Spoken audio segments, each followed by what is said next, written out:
microphone, bookmark, alpaca, noodling.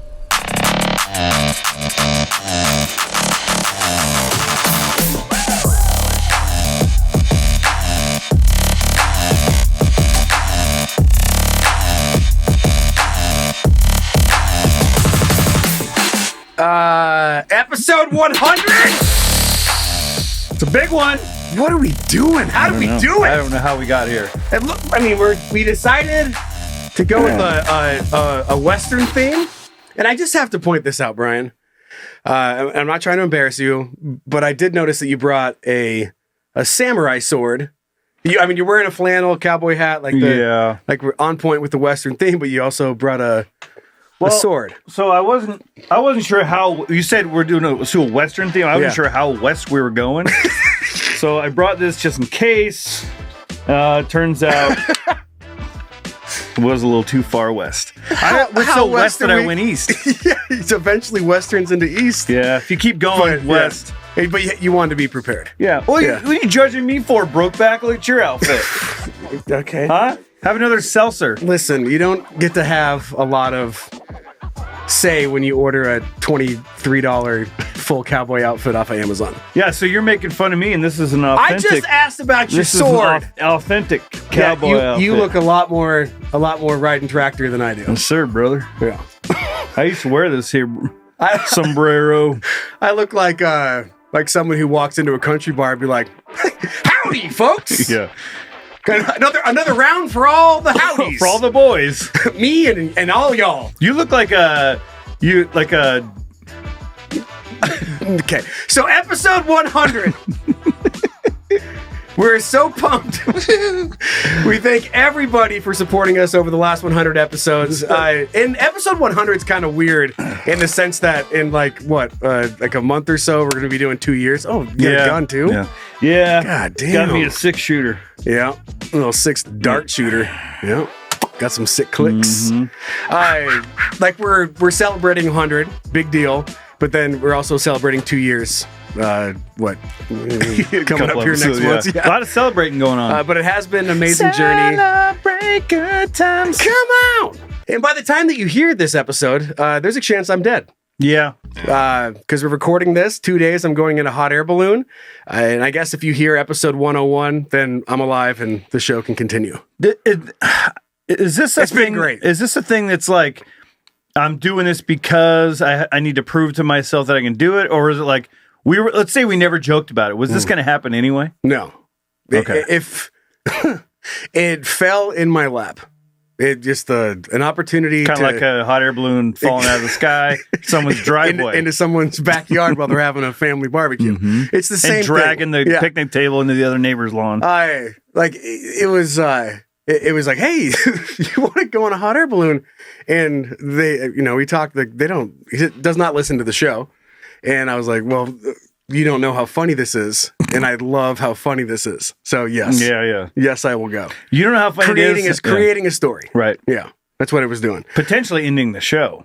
If you die. No, you'll be okay. Just carry on. It's you'll be like, oh my god, you can't believe this. The newspaper article is going to be great that they write on my death. Yeah, guy who makes fun of hot air balloons dies in hot air balloon accident. Yeah, like someone preaching about how dangerous whatever is, and then dies doing the exact thing that they're talking about how dangerous it was. If there's a website called irony.com, that would be the top story. And then inside that news article, it's going to be like the one thing that I hate that we've joked about so many times is when the news station credits themselves. First reported by WGHB 10. Right. 10, Wisconsin. And a story you'll only see here. Exclusive story brought to you by Jay Harrison from WHA 10. And then you get to read that article and people get to... And tons of really cell phone footage of you screaming as the... inevitably burns to the ground. What are the chances? What a way to go, though. If you're going to go, that's the way to go. I know. I mean, come on. Bigger picture, no one cares. Yeah. People forget about me in 100 years anyway.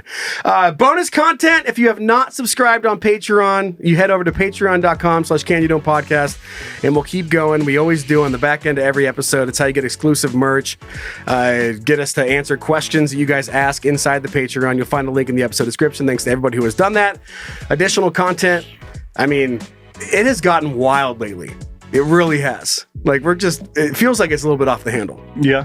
If it was in like the public forum, the public space, we might be in trouble. Any content you want to see on the show, he's not wrong, folks. Send it in to heyguys@canyouDon'tPodcast.com. And that's pretty much it. We're just going to start jumping into the show. We got to get going. Dive on in, bro. I got a sit mic. I feel like we should play YMCA or something to roll us. Not for just me. Oh, yeah. No, I mean, I get what you're saying. But doesn't that make it that much better? Yeah, no? It does. Don't say it and moan. You bet it does. Bite your lip. Yeah, it does that fucking. Should we roll that segment? This is like velvet. And my hat's also velvet. It's not great. Zach! Hey, shut up. Start the show already. All right, so we reworked this, but the original concept was sent in by our son Seth, right? Okay. Just spawn the idea. Put it in the petri Sometimes dish. all it takes. Yeah, just put the ingredients in the petri dish, and then we turn it into something. Yes, sir.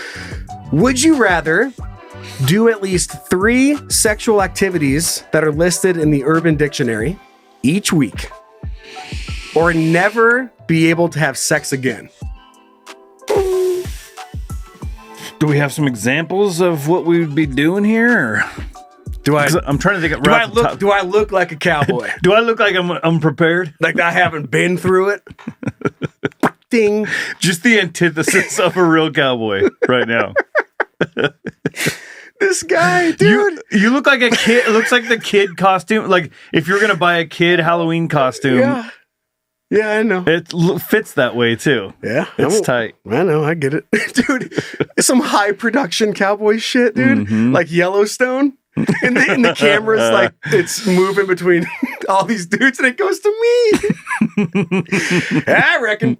Yeah, I reckon, right? I reckon. And then it cuts away from me and no one ever talks about the velvet vest with the, what are these things called? Streamers? Tassels. Tassels. Streamers is the right word. You like my streamers? You definitely look like someone that like in a spaghetti western, like way back what they thought cowboys looked like. Yeah, no, not at all. Really. Okay. So yeah, the 3 sexual activities every week that are in Urban Dictionary, and goddamn, there's some stuff in there. And not all. We have one in there. Yeah, Rotten Sled. It's killing it. It's killing it. I haven't looked recently. The last time we looked, it had hundreds of upvotes, then 1 downvote. Like I don't care for it. No, I don't like it. This is dumb. Probably a guy that stopped listening to the show. He's like, oh, I'm going to show him. He's like, this is going to hit him right where it counts. Fucking out of here. It did. No, but I did grab some Urban Dictionary terms that relate to this Would You Rather. First one is the French microphone. When someone's sleeping with their mouth open and you fart in their mouth, causing an echo. Like one of those kid mics. You know what I'm talking about? We have one of those. Who doesn't? With like the spring inside of it. You're like, oh my God. Okay, moving on. And I mean, obviously I didn't grab a ton of them. The Alaska Pipeline. It's a classic. I knew it existed, but not everyone does. It's when one person shits a nice long turd into a condom and freezes it, then uses it to fuck another person. And it says either in the pussy or in the ass. Your choice. Your choice. At this point, it's dealer's choice type of thing. Yeah. Oh my God. So you got to get that. You got to get that orgasm before that thing thaws out. Yeah, you do. So you got to move quick, right? Otherwise, you have a flaccid, squishy shit condom. Okay, and I don't know if this is an. I know, and I don't know if this is an Urban Dictionary, but I just thought about it on the spot, and Think about it. The Alaska Pipeline Deluxe. You don't put it in a condom. And if you do, you take the condom off. And you just put it in their butt. So the frozen turd. In their butt. So you can insert it. And then they poop it back out. God, dude, I'm going to vomit. No, you're not. Oh, yeah. Raw dog in the Alaskan pipeline. Dude. Yeah. What a... I've never wanted that Alaskan pipeline to not happen. It's so much right now. It's not... Again, like this is not necessarily about coming. You just have to do it. German Carnival. You know this is going to be good. Oh, yes. While a male drops an upper decker, and I love this one because it ties in multiple urban dictionaries to create a new one. An upper decker. So while a male drops in an upper decker, which is the leaving of fecal matter in the tank of one's toilet, turning the water brown, primarily done as revenge or a drunken practical joke, but sometimes in an emergency when the bowel is clogged or the bowl is clogged. Okay. So now you know what an upper decker is. You don't poop in the toilet, you poop up on the tank. Got that out of the way. Next part. A girl drops an AC Slater. Okay. Albert Clifford. Back into the definition. When you decide to take a crap on the toilet facing the wrong direction. Much like how AC Slater sits in a chair when he's at the max. That's amazing. Max with 2X. Fuck yeah, Okay, dude. so backwards chair sit. Okay, moving on. Next part. And performs a blumpkin. Which is also Urban Dictionary. Here we go. The delicately balanced art of getting your cock sucked while taking a dump. And then it wraps up this entire German carnival after all this definition, and it just says, at the same time. That's some multitasking. How did Germany get involved? That's what I want to know. Well, they had a fascist leader who had an uprising. Well, I mean, fucking don't have to tell me. They have a history of always getting involved, I guess. The whole world. Hey, God damn, there you are. Perfect. Knew he was going to chime Zach, in. good timing. Loved it. Uncle Call Me Zach. Okay, so this is part of it. And it goes on and on. We got one more. And this is the Houdini. A Houdini refers to a sex act where a male who is fucking a chick doggy style in front of the first glass window quickly pulls out and his friend jumps in to continue banging her. The first man then proceeds to run naked and dance in front of his bitch outside the window. Magic, eh? Ta-da! God, Urban Dictionary is one of the first toxic websites. There's worse, but this thing just let the worst of humanity be like, It's like, wow. I can type whatever. I just get to type whatever and put it on there and it gets put up. Do, enter. And the worse, the better. Right. Okay. So just terrible examples. You know, it goes on and on. We didn't cover like the Cleveland Steamer, the fucking pirate. Classic. They're all there. Okay. So eventually you're going to run into these particular ones. Yeah. You have to eventually. or never have sex again. And I think once you use it, you lose it, right? Yeah, it's gone. Yeah. Right. No doubles, no repeats. What is that? Yeah. What is that Urban Dictionary? Is it hooker? Come on. That was... Yeah! Never mind. So, when I read this Would You Rather, I thought about this situation that you have like a loving couple. Like they're so in love. High school, It's sweet. the Notebook. Yeah, high school. No, well, that was a disaster. But they... What do you want? And that's how he asks. What do you want? What do you want? That's the scene. They're crying in the fucking rain. They're crying. What do you want? She's like, okay. I'll take the German carnival, I guess. But this loving couple, already busy lives. Like they're doing fine. And they have like they're writing out their calendar. Middle class. Yeah, right in the calendar. It's like, okay, baseball practice on Tuesday, but then she's got volleyball. Also Tuesday, god damn it.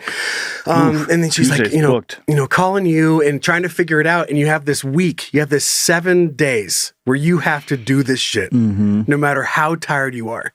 And you're writing on your family calendar, fucking Houdini. You're like right after the PTA meeting, squeeze it in. Right after the PTA meeting, we're gonna squeeze in a French microphone. And then we got to be quick because then it's we got volleyball practice, and and she can't be late again. Right.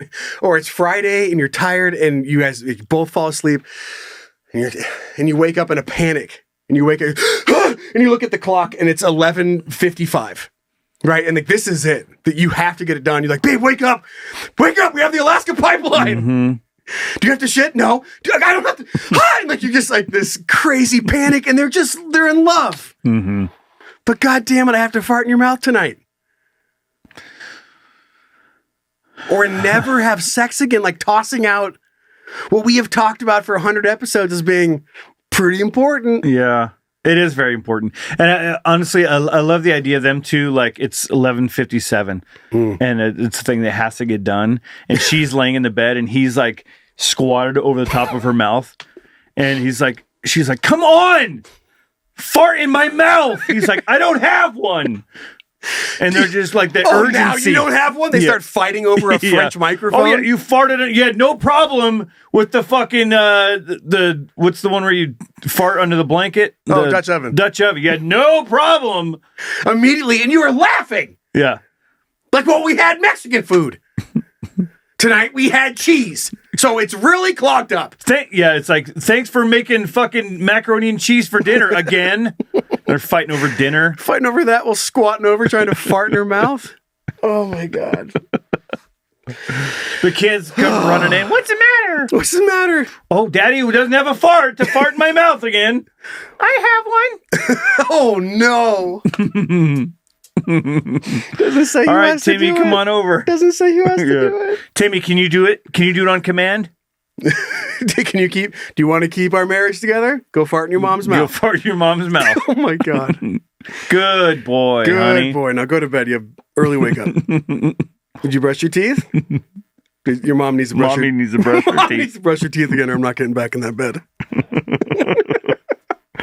Anytime you get kids involved and it's like it's so matter of fact like that. Yeah. It's like, well, do you want mommy and daddy to die?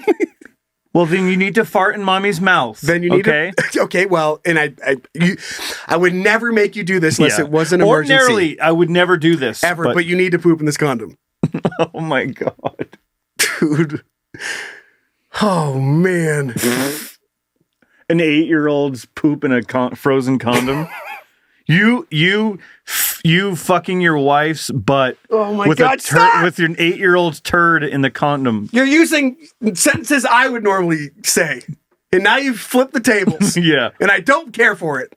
Episode 100, baby. Right, everything's backwards today. This is what I would be like saying that, and you'd be like, "No, man." And now you're grossing me out. Good. Oh, man. I'm gonna be a monk. Just for the record. Okay, so you're just saying fuck it all. Yep, I'm gonna be a monk. Instead of exploring the depths of Does it humanity say to keep your sex life together. You can find me at some strange temple.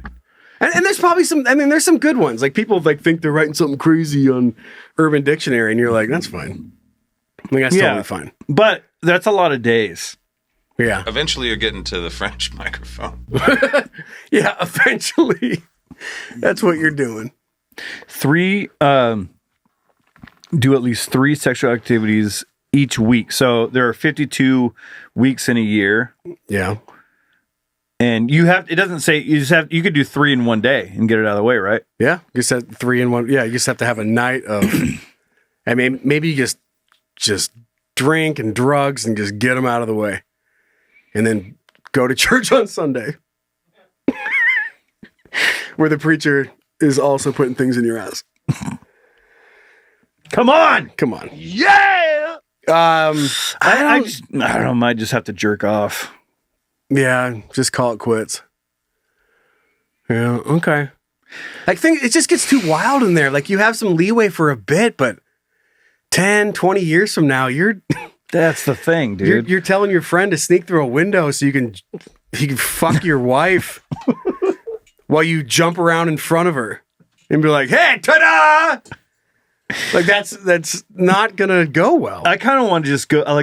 We'll save this for another time, but just go through Urban Dictionary and see what's in there. Because I tried. I can only imagine.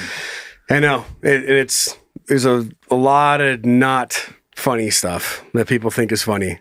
You go there and you Like I spent like a solid like probably 30, 45 minutes just being like, oh my God, you guys are like, it was 9-year-olds. You're like, I am despicable, but good God. It's like 9-year-olds that had in a computer lab. They were like, hey, you fucking lost your homework and you set it on fire and your dog ate it and you put the whole dog in your butt. And it's called Woodlands Middle School. And you're like, what? Fuck. I hate you. What's is it Google Gemini or is it Bard? What's Bard is Google. I was going to see if AI would. No, well, it's not going to do anything good. Write us a urban. Oh, holy shit! Who could that be? Do I pick this up? It could be creditors. I mean, it usually always is. All right. So make sure you say howdy. I will. Howdy. Oh my God. Did we win? Yeah. Okay. 1. Pushing 1. I want to know more. Para español, primero dos. Okay. Okay. Yeah. All right. You don't have to call me Joseph. Just call me Joe. Wow. Okay. Oh yeah. No, that's okay. Yeah. Well, you have my number. Will you call me back tomorrow? I'm busy at the moment, but okay.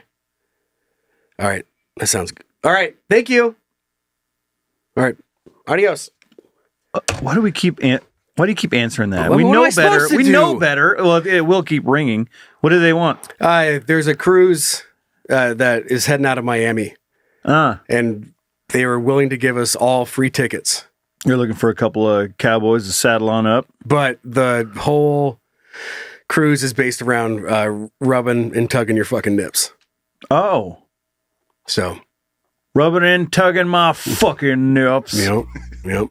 So, We I gonna mean, do it? I'm interested. Yeah. I'm interested. You That's didn't for sure. you didn't give him you didn't confirm. You were just like, you're thinking about it. Yeah, like I said, I was busy and we'll talk about it later. Okay. Yeah. But they obviously know that we're in. Or we're willing to rub and tug our fucking nips till the day we die. We should probably talk about it later. Like if we're going to decide to do it, not on the show. Yeah, we will. We'll talk about it when we're all alone. Have you seen this outfit? Yeah. You know what I mean? Let's see what this thing came up with. Okay, yeah. Bust a gut. Verb. To laugh uncontrollably, often to a point of pain or tears. Wow. We were watching a comedian tell jokes, and I just busted a gut. My stomach hurts from laughing so hard. That's what you came up with? I mean, AI, not quite there yet. Great at writing country songs and also songs about rubbing and tugging your nips, but... Naughty. No, it won't. Naughty, dirty, sexy. Make me come. Urban Dictionary. You open up Google Bard and just write "make me come." Like that's the prompt you give it? Oh no, I'm programmed to be safe for work and avoid explicit content. However, I can still craft a funny Urban Dictionary entry with innuendo. How about this? Night moves, a noun. A couple's synchronized tossing and turning in bed, often resulting in a tangled mess of limbs and playful shoves. Example 1, we were both exhausted, so domestic but after violence? a few minutes of night moves, things got a little interesting. The cop showed up and I went to jail. Why is Google like puritanical? They're all this way. And it's not going to always be this way, but right now they're just, everyone, even AI's scared. They're worse than the FCC. I'm going to write "make me come." Yeah, see what it says. See what it says. Type that in. I understand you're looking for something arousing, but I can't generate responses that are sexually suggestive in nature. However, I can help you find some resources that might be more appropriate.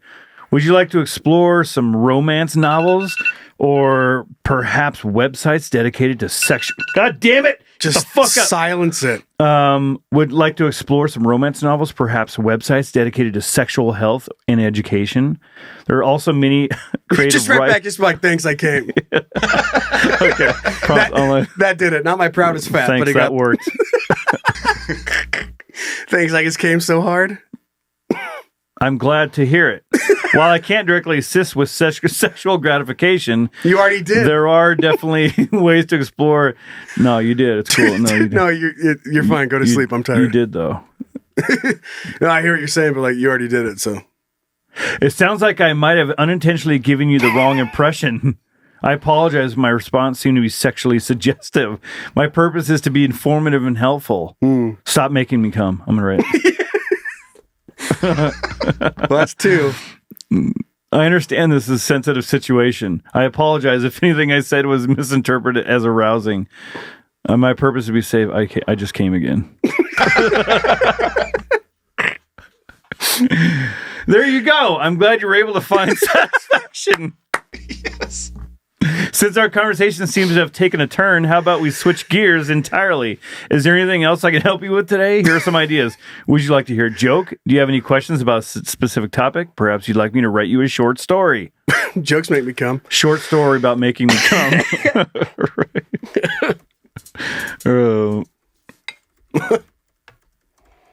Okay. Oh, making me cuck. Whoops. All right. Oh, hey. Hey. I'm going to pick.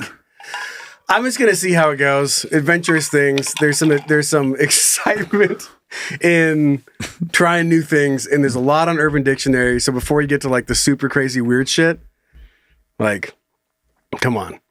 But what if you lose your partner and you can't do it? Like, imagine just this crazy, just the beard. She's like, I didn't sign up for this. I know, and she leaves you. So now it's just you trying to pull off a German carnival. You're on the street, just beard's all fucking wiry. Come on! Go around You just don't paying understand. prostitutes. It's not that bad. Yeah, you're working 3 jobs just to pay hookers to fucking suck your dick while you shit in the upper deck. And you're like, thank you. I can move. I can live. You know what? One thing about being about hooker. My favorite thing. Well, it's like, okay, if I'm One just, of my favorite things. if I'm just having sex with someone, you know, for money, it's like, it's one that you can kind of like turn it off, I guess. Maybe, I don't know. I've never hooked before. But once you start being like, okay, you get into like weird, requests. Paying hook, coming hard. And it's like, okay, I know I'm getting paid for this, but whoa, like, where do you draw the line? Like, someone says, like, I'll give you $1,000 to suck my wiener while I'm pooping. And as gross as that sounds, Nah, like, it feels like that's not the line. well, I mean, I'm not I haven't reached the line yet. But I'm just shoving poop inside of your, like, frozen inside of a condom might be a line. Yeah. well, okay. What if you go the hooker? You're like, do you have a daughter or son? Okay. I'm willing to pay big money for your child to shit in a condom, and you freeze it and bring it. Meet me at the hotel. And she just goes, how much? And you're like you open your fanny pack and pull out $7.48.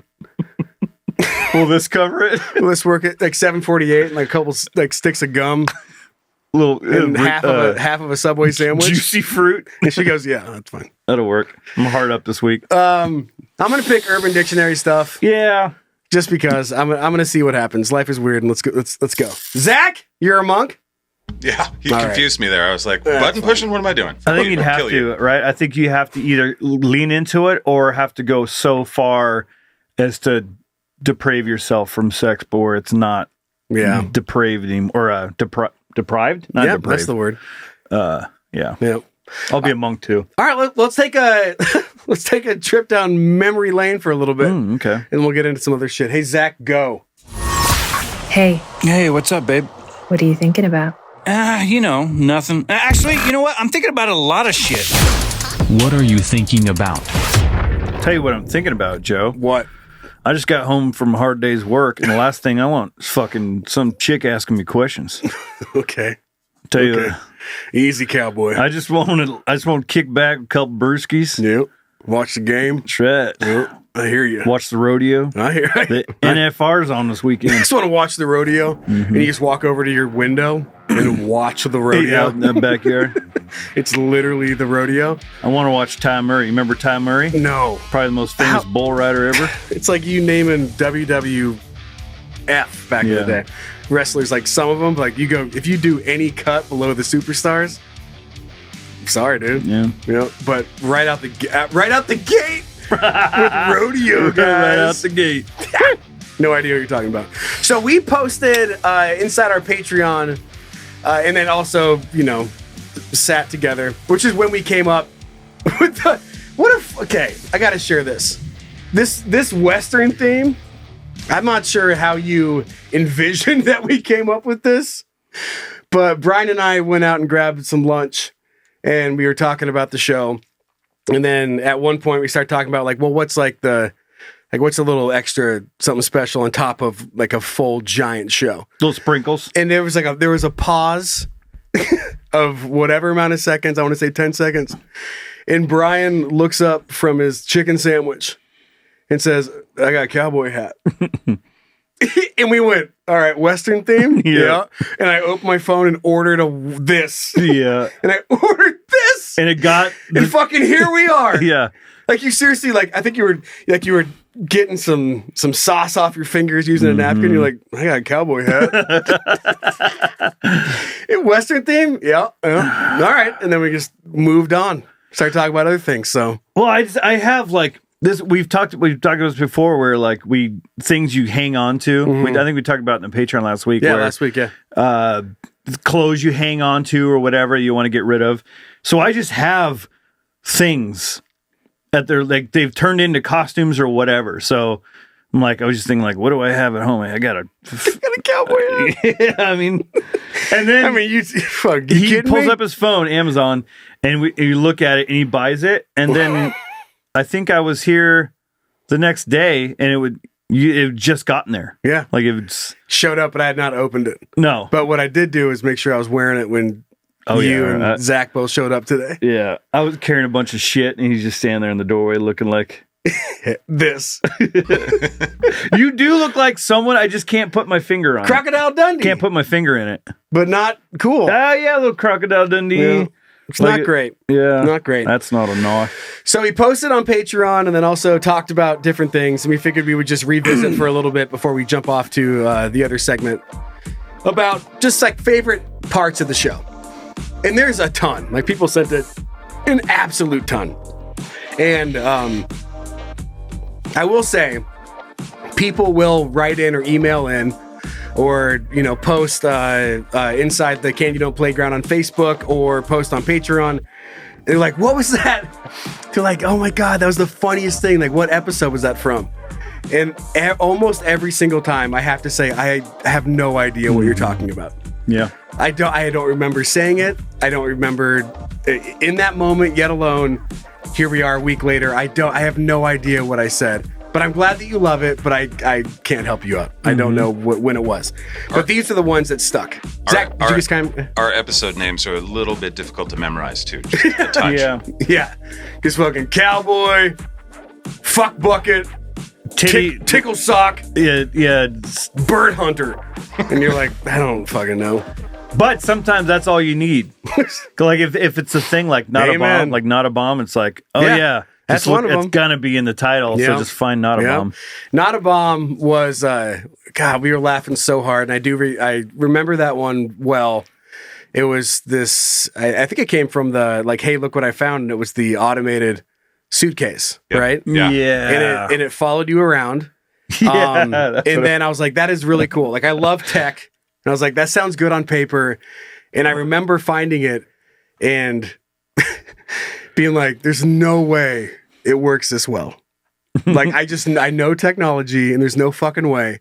So I just clicked on the 1-star reviews and goddamn was it funny. It was like, God, this thing worked great for 50 feet. And then it just left. It was in the bathroom. It got on another flight by itself. It was it lost connection and started beeping and spinning in circles. Yeah. Wah, wah, wah. You're like, fuck. Help. Not a bomb. Not a bomb. And multiple people have it. I don't think we talked about this when first, but they start following the wrong person. Right. They pick up a new signal. They got, so someone. Have fun, not a bomb. That's funny. You look around and they're all in the lounge with each other, just going, help, not a bomb. Help, not a bomb. Whip, whip, whip, help. Just a bunch of people walking around the airport looking for their baggage. Just a lot of people sighing. Just. Just everyone turning around, just sighing. Help! You can see a suitcase spinning. Whip, whip. Not a bomb. And over the intercom, it's like, if you see any unattended baggage, alert authorities. Not a bomb. Whip! It's like, it's so scared. Not a bomb, not a bomb, not a bomb. Not a bomb. It's like, just right. It sprints out to the parking lot. Not a bomb, not a bomb. Gets hit by a car. Well, it's funny. Like, then you infuse some AI into it, so it's like it's reacting to think not just what it's programmed to do, but also interacting with everything else. Yeah, someone's leaning down, like it's losing its shit, and someone's just trying to help. And it's getting scared. Hi, like are you animal. lost? And he goes, "You're not Jim. Not a bomb. Not a bomb. You're not Jim. Not Jim. Not Jim. Where's Jim? Where's Jim? Not a bomb. Not a bomb. Help! Help! Help! It's peeling out, leaving like little burn marks on the floor. Not a bomb. Not a bomb. Not a bomb. It's like, fuck. All right, sorry. Oh my Just God. trying to help. Just trying to help. Which I this is actually a good time to share this story. God. And I've said it, and I think I said it last week, and maybe a couple weeks before that. A lot of shit happened in Austin when I went down there for the solar eclipse. Okay, we were out. God damn it! What's the name of the street? I'm gonna say 6th Street. So there's this amazing part of Austin. What? Nothing. Why'd you make a weird face? It just got kind of weird, loud. Oh, so there's this great part. Is it 6th Street? God damn it. Doesn't matter. Okay. Well, it does to Not a people bomb. that know about it. Not a bomb, not a street, not a number. And they certain days of the week, they close down blocks of downtown Austin because it's just bars. So there's no cars. They put up barricades, and Scooters everywhere. It just turns into a fucking party, right? So we were in town, and we popped out there to explore that and have some fun. And towards the end of the night, our party, we were walking out, and it was Cassie and I and my 2 cousins, their boyfriends, and then like some other friend that knew one of my cousins, and they wanted to grab some food. And we're standing there, and they're ordering food. And there's these 2 homeless ladies, and they are, doing homeless stuff. And they walk just up, being homeless, just doing homeless stuff. And this one lady walks up, and she asks my cousin, I forget what she says. She didn't say anything. She rubs her belly in like her own belly. Yes, rubs her own belly and makes like a frowny face, like I'm hungry. And my cousin was like, "All right," and she's standing there trying to get food, and she gives her $1, and she kind of gets mad about it. Like, do you know what inflation is? Do you know what a burger costs these days? Yeah, thanks for nothing. Yeah, I do. That's why I'm only giving you $1, bitch. And this other homeless lady walked up, and they start fighting. And then the homeless lady that my cousin gave $1 to shoves the other one so hard, basically from feet to fucking horizontal on the sidewalk, like just like a slap. And it was like you dropped like a little ball of gack. And she didn't flop. That was a real push. No, it was just real shove. It wasn't like, oh God. It was like a linebacker catching a wide receiver off guard. Just, and she is laying there, and she is cartoonishly arms are out, and she's not moving, just slapped there on the sidewalk. And it's a busy time. Everyone's walking around, and no one's fucking doing anything. And I'm just looking at this motionless lady. And I'm like, dude, I gotta do something. God. I was like, so I'm like, okay. Were you wearing this outfit at the time? Did you have your sheriff badge? I was like, step aside. I got this. I got this. No, but I walk over, and I stand by her for a little bit, and then I reach down and I touch her arm. I'm like, you okay? And she fucking hits me. Oh my God. She swings her arm and punches me. And I'm like, whoa, like, what the fuck? And then she stands up, and I'm like going back, like, oh my, like, just talking to my family. And then she throws trash at me. Oh my God. And I'm standing there just like, oh my God, that's what I get. That's what I get for helping. No The one else lesson is is helping. never help. Yeah. And then the bouncer the bouncer is like, just leave that one alone. That one. Like he has seen this specimen before. Right. He's She's watched here. it happen. And I was like, all right, fuck me. But it goes back, not a bomb. You're like, you walk over and you kneel down and you're like, oh my God, I can tell that something's wrong. Fuck you. Like, and suitcase, they start pepper spraying. Like you're like, oh my God, you're fucking holding your Wendy's breakfast sandwich and you get pepper sprayed by a suitcase.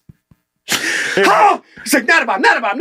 It makes me think of like BB-8 from the new Star Wars series. Okay, how he'll, like they'll be doing something, a little arm will come out and like zap somebody with it or something. When it gets close. Yeah, like this picture, like this little arm coming out and like it's like a little mini taser. Like, bop. Jesus, you're not Jim. Not a bomb. You're not Jim. Not Jim. And then Jim's chasing his suitcase. He's like, God damn, sorry. He gets like this sometimes. It's like it's a little dog or a cat, but it's your fucking luggage. He's not normally like this. You're the first person he's bit. It's a new airport. He doesn't know the layout. I don't know why he's so aggressive. He's never done this. Everything that a dog owner does. Yeah. Wow, he I swear he doesn't normally act like this. It just kind of he must smell like my suitcase.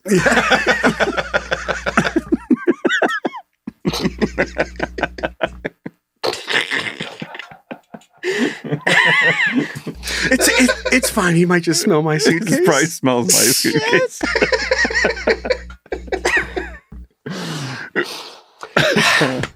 I don't know.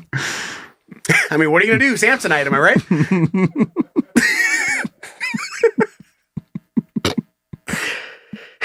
I don't know. I mean, it's a new brand. Mm-hmm. It's like, I don't. And worked out the kinks yet. I mean, it's just Kirkland trying to keep up. Sam's Club. Hey, this is a Sam's Club, and I'm guessing your Kirkland's just not used to it. Oh, that's funny. Okay, not a bomb. Sex on Me. I mean, come on. A classic. Sex on Me. Again, I've tried to reach out to him. He does not respond. The views on that, though, are up through the roof, though.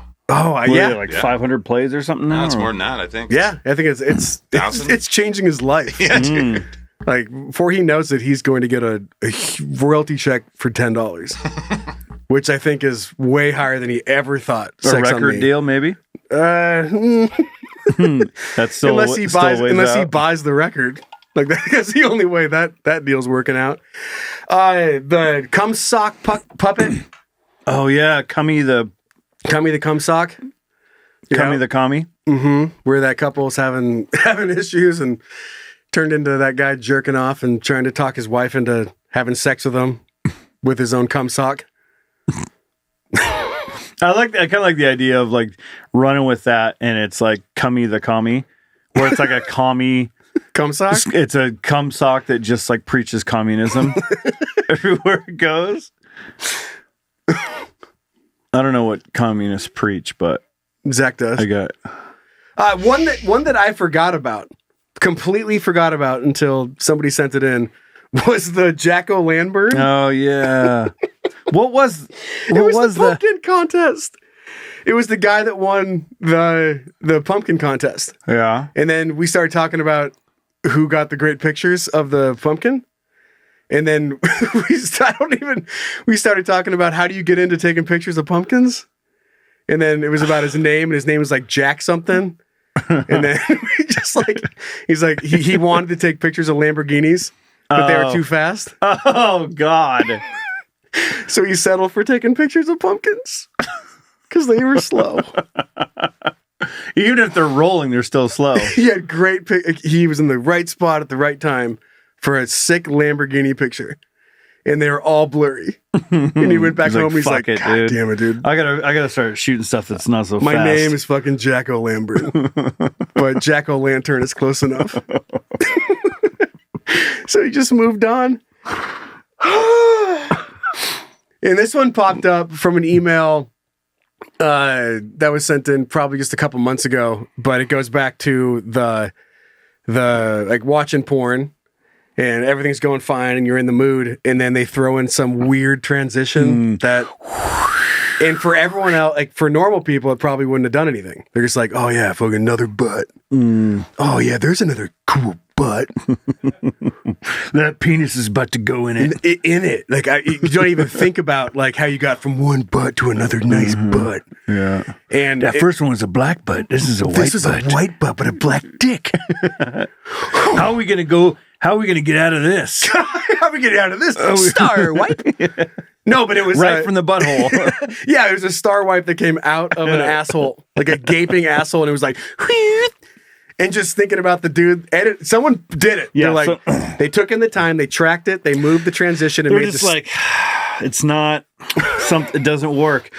He's trying. Oh my god, this is not going to be funny to a lot of people. Okay. But if you are in video editing and you have these stock transitions. And there's this fucking gaping ass, and you throw in the earthquake transition, or like the barn doors, yeah. Or like the next scene drops down and goes, and like, and dust pops up. You're like, it's just not right. Yeah, I know what I need. I need a fucking star wipe right out of that ass. Well, you know what it is. It's not the editor that came up with it. He's doing the work, and the guy that shot it and directed it. He comes over and he's helping with the editing. He's like, "There's just not something that's." He's like, "Yeah, you're right. Just hear me out. What? Do you have like a star? What kind of wipes do you get? Like a toilet one? You have toilet wipe and like a stars kind of look like a butthole. The swirl, yeah. What if I'm just throwing this out there? If the wipe comes from the butthole out, and that's how we transition, and the guy's like, "All right, well, let me see what I do." And then they do it, and then he does it, and he goes. They both go, wow. He looks back over his shoulder at the guy, and the guy's like, I think that works. That's it. I think that was it. The editor's like, that's why you're the boss. Yeah, that's why you get paid the big bucks. That's why you get paid the big bucks, and that's why I'm putting star wipes on assholes. And then he's like, adjusts his tie, and he's like, all right, that's right. And then he walks off. All right, well, don't stay too late. I know it's Thanksgiving. Don't stay too late. You're not getting overtime. Go home and see your family. Our work here is done. God. Post. Just the midnight is burning the midnight oil. Brian's still not being able to read. I did get better. For a bit. Come on. For a bit. Give me some credit. It's a roller coaster like Oprah's diet. It's yeah. Are you on it? It goes like this, and I think that you focus and you get real good. But then the second that you have like a little bit of confidence about reading, and this has happened multiple times, we're looking at an email, and you say something along the lines of, "Oh, this one's short, I got it," yeah. And then immediately fuck it up. Yeah. Then your confidence goes, it goes below zero, and it takes a bit for you to get back out. Yeah, because then I'm just all like, you're flustered. I could never. Some of these athletes that like read. Hey, you don't have to be an athlete. You don't have to be a great reader. Yeah, that's true. Because you got to read routes. If I could just like this guys that line up in the Super Bowl to like a game tying, not like a game winning, but like a game tying. Like if I miss this, we lose. There's no way I don't have the demeanor for that, and it shows where I get a little bit of confidence, and then my nerves kick in, and I can't even read an email that's like 4 sentences long. Yeah, I can't even handle that. Yet alone a 45-yard field goal. Yeah, or being in the emergency seat on an airplane. Well, that's just because you can't read the pamphlet. Well, you don't have to. They just. I got a little one from Zach. I got a. And that's all I needed. It's upside down. No, that is amazing. I love that you can't read. Please don't learn. Hey, me. It's me again. It's me again. That might be one of my favorites too, because then you usually go off on some tangent. I can't read the emergency exit. Downtown. Well, hey, me. Why am I sitting in the seat again? Downtown. But I like the leg room. So I'm not telling anyone. I can't stop looking at Megadeth. Like, they aren't good anymore now, thanks to you. Thanks a lot. They're not good anymore. They're bad now because of what you've done to me. At least my legs don't cramp. But and I've got the aisle seat. But and I feel naughty.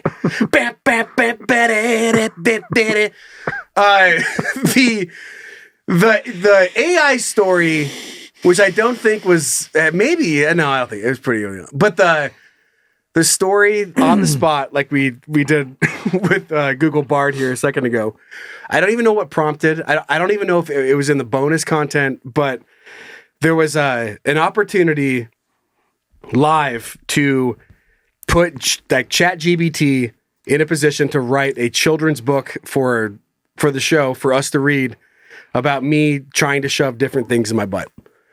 Of course, as just demonstrated, it won't do it. Yeah. You like to write a story, it's like, oh, although that sounds like fun, I'd love to, but I'm not allowed. I'm not programmed to talk about butts, yet alone putting things inside them. Would you be interested in talking more about other things that aren't butts and putting stuff in them? Here's some resources. And you're like, that's not what I'm talking about. But we just swapped out some words. I got to go back and listen to that episode. We were cry laughing. Yeah. And it was like, oh, it fell right out. It was that was a good one. That was before I got here, huh? I think so. Yeah. I think so. Just how simple it was just by swapping mouth for butt or whatever. Yeah. It was something simple, but it worked. Mm-hmm. It was so great. And we had no idea. It was read in real time. Yeah, it could have been just awful. Yeah. But it wasn't. It was amazing. The would you rather about Hulk Hogan's pussy? Brother, I'm about to come, brother. That was fun. There's a ton of, we have lost our shit over some would you rathers. Yeah. Like just what they spiral into. Of course, the jam music about, or the hold music about, yeah. Which spawned us to make a whole video about. Yeah, the 911 dispatcher that didn't know what he was doing. We need to post that on the Can You Don't page, I think. Yeah, let's do it. We've done that. Let's do that. And one of my favorites that was sent in by our listeners was when you found out in real time that having sex with a dead body was illegal. Did we ever confirm that? Like confirm with who? Well, like we talked about. Not about you learning, but if you could. Yeah, don't make this worse. Like you guys, we talked about it, and you guys were all like, "Yeah, it's illegal," but I don't think we ever looked up to see if it officially was. Go ahead. Let's find the statute. Let's ask Google. Ask Google Bard. Is having? I don't know about that. Let's see what it says. But here's some resources about not fucking dead bodies. With dead bodies. Oh my god. Illegal. Yes. I shouldn't be logged in when I'm doing this. Don't just. Yes. If I'm in not most in jail. places, having sex most places, having sex with a dead body, also known as necrophilia, is illegal. Laws around the world vary, but it's generally considered a crime because the deceased cannot consent. It can be disrespectful to the deceased and their family. It can be a sign of mental health issues. That's your concern? Yeah. If you're fucking a dead body, I'm not sure you're worried about how their dad's going to feel. Yeah. This doesn't feel right. Dude, I would love to fuck a dead body, but God, their brother is going to be so upset. If you're having thoughts about necrophilia, please reach out to a mental... I think I should probably stop. Having a problem. I should stop.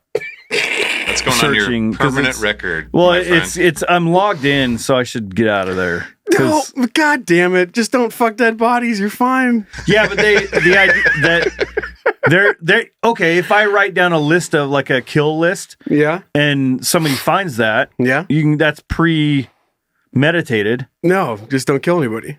No, but it's it's you're thinking about it. No, what?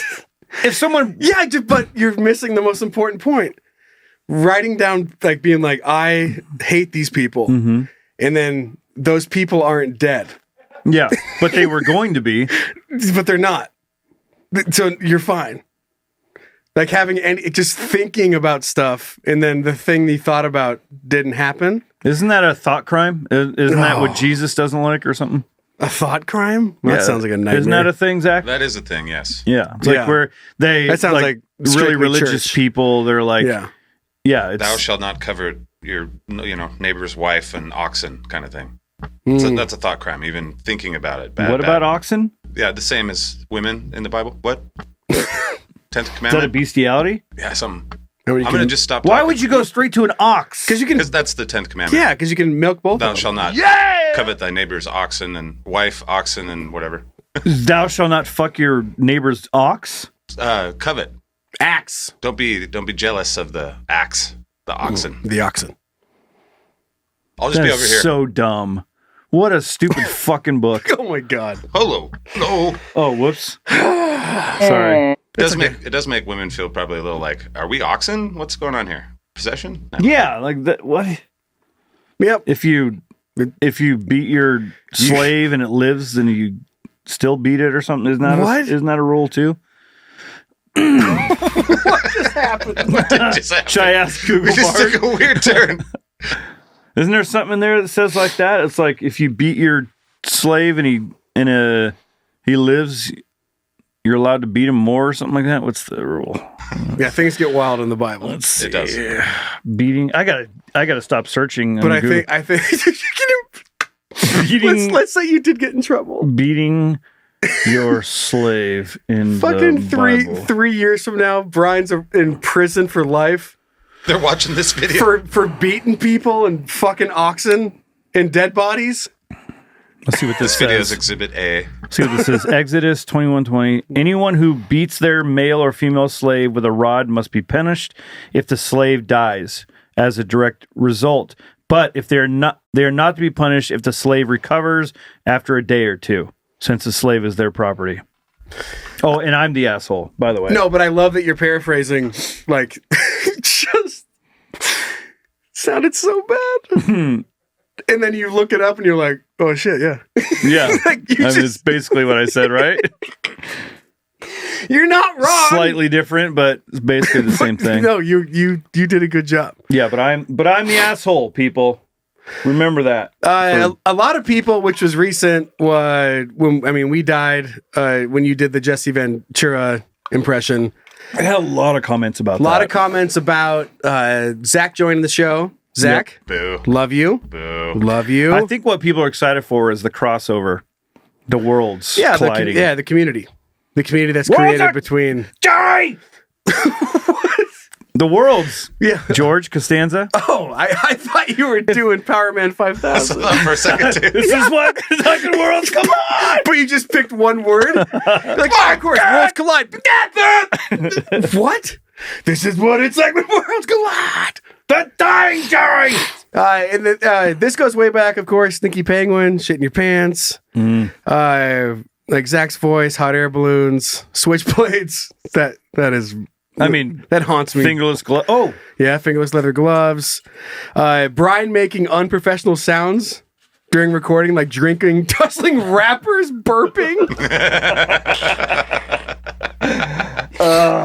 Yeah, I laughed about it just today. When you picked up your drink and your eyes is like clank, clank, clank, clank. Yeah. And I just went, God damn, dude. Your phone ringing? Like, how long you been doing this, dude? it's not ringing. My timer goes off Well, when I then have to turn pick it my off. kids. If I turn it off, I'll forget to turn it back on, and then when I need it, it won't be on. It sounds like a you problem. Or you could remember. It is a me problem. That's why. Or you could remember to, turn it back on. Oh, shut the fuck up. God damn. Sexy honks. I'm not a proper guy. Sorry. Sexy honks Never is in change. there. I don't know what this episode is from, but I do remember it happening. But someone wrote in and said, I've never laughed harder than the time that Brian accidentally spoke Italian. What was that? Oh. I don't know, but it was something. They found that, and then they found the episode. Oh, you gonna try and go find it? They didn't timestamp it, so there's no way we have time for that right now. Yeah, but if you load that Maybe bonus comment, stuff. there's like I think there's a saw that. reply. I saw that. that. Yeah, the man who verbally abused his wife during sex. Which he was like, talk dirty to me. He's like, with the 4 eyes. Yeah. you fucking dweeb with your glasses on. I used to kick the shit out of people like you in high school. I can't believe you never finished college. And she's like, this is not what I meant. Yeah, that's not what I meant. This is a little too real. What's wrong? What's wrong, babe? Oh, is that too far? Your parents don't call you because they call me and they say they hate you. And you're like, just go, oh my God. God. Yeah, I'm glad that worked out. But it goes on and on and on. I fucked your sister. I fucked your sister. She hates you too. She hates you too. Wait, what? Sorry, I'm just playing. Well, some things are saying Getting a little too real. Real too real. Why do you keep grabbing water cups and bringing them to the bed when you already have water cups by the bed? What? Just stop doing it. Stop doing it. You don't need more cups. Just rinse the dishes out before you put them in the fucking dishwasher. How hard is it? The bottom part of the dishwasher is for plates, and they have to face inward towards the spinny thing that shoots water. You fucking idiot. She's like, I'm not. What? I'm gonna come. Where do you want me to come? Oh, she's like, yeah. wait, what? Yeah. Okay, I'll come in the dishwasher. That was one of my favorites of the recent shows. Oh, yeah. Coming on the vacuum. I can't stop thinking about it. You coming on the vacuum. Comes Yeah. up all the time in my house. Yeah, is that what you like? You like that? You like in it? the vacuum? Just looking at my vacuum like, oh. Never been turned on by Dyson. But Until now. I've been turned on by something that sucks. Yeah!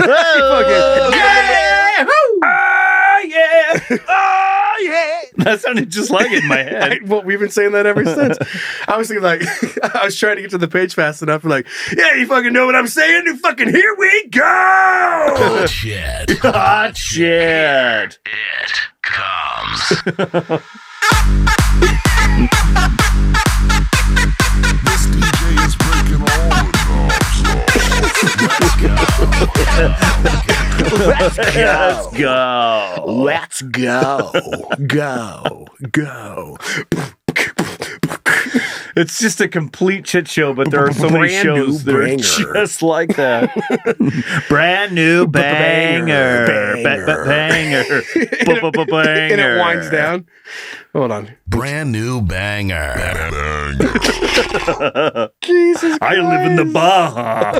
You're jamming with the hottest disc jockey. Disc jockey. Hot new mix. God damn it. That shit kills me. Can you do me a favor? There you go. Can you take the bandana off? I want to see how much that is affecting your outfit. Or like turn. I'm just curious, like if it's not there, what it looks like. No, I can't. He refuses.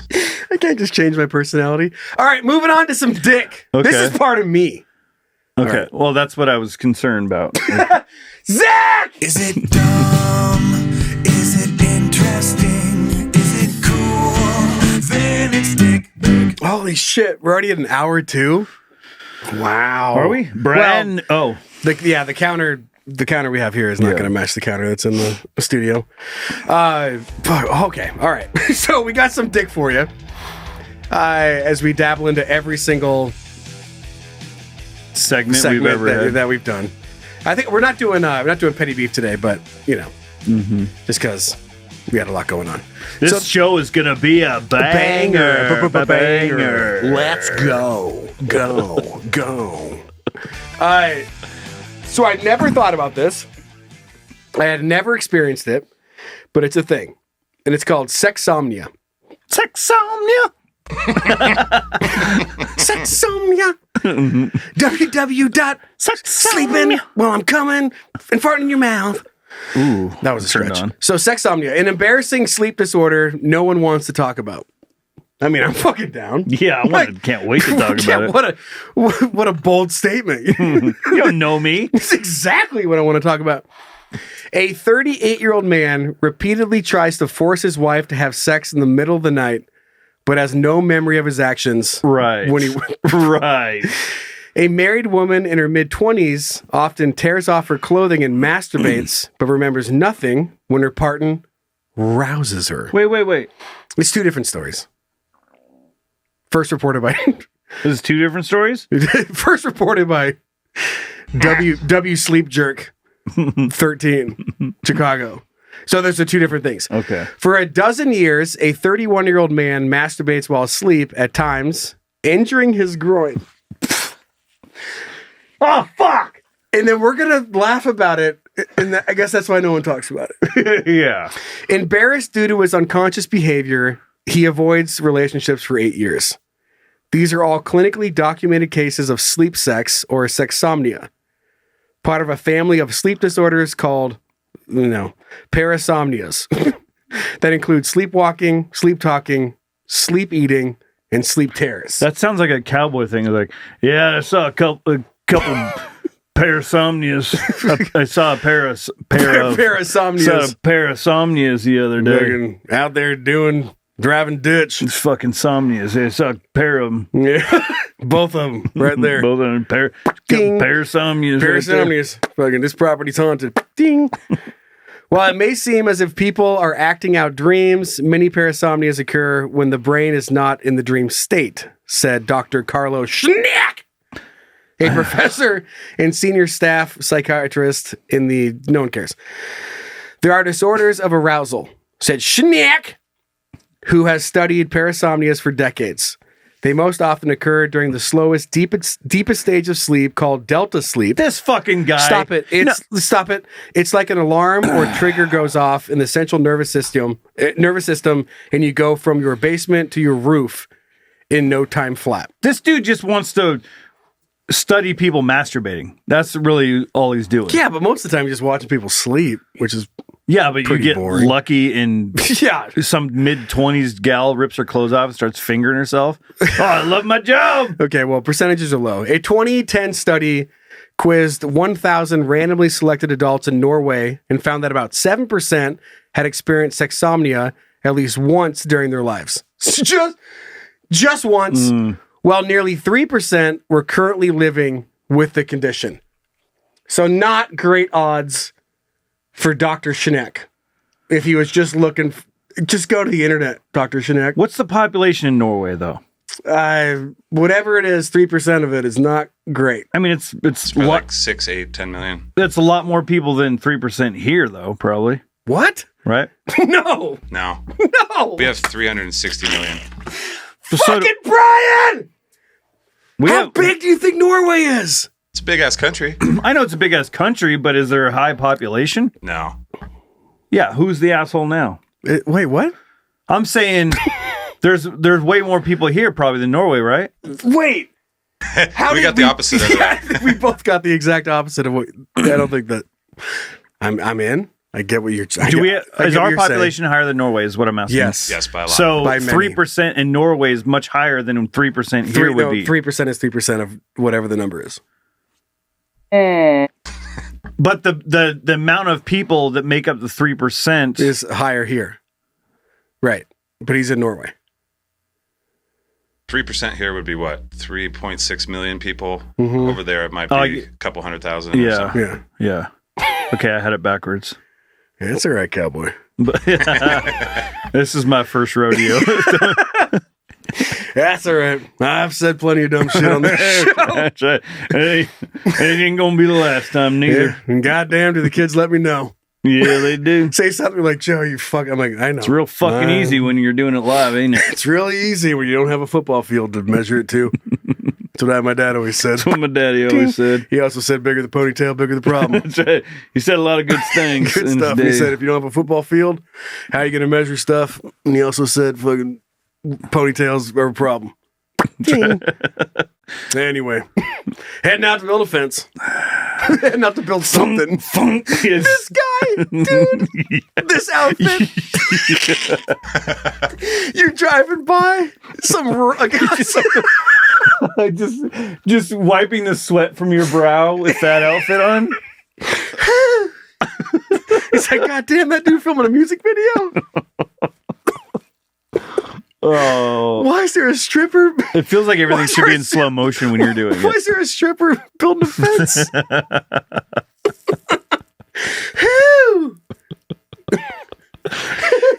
damn, you should not be out here. Exclusive hot new mix.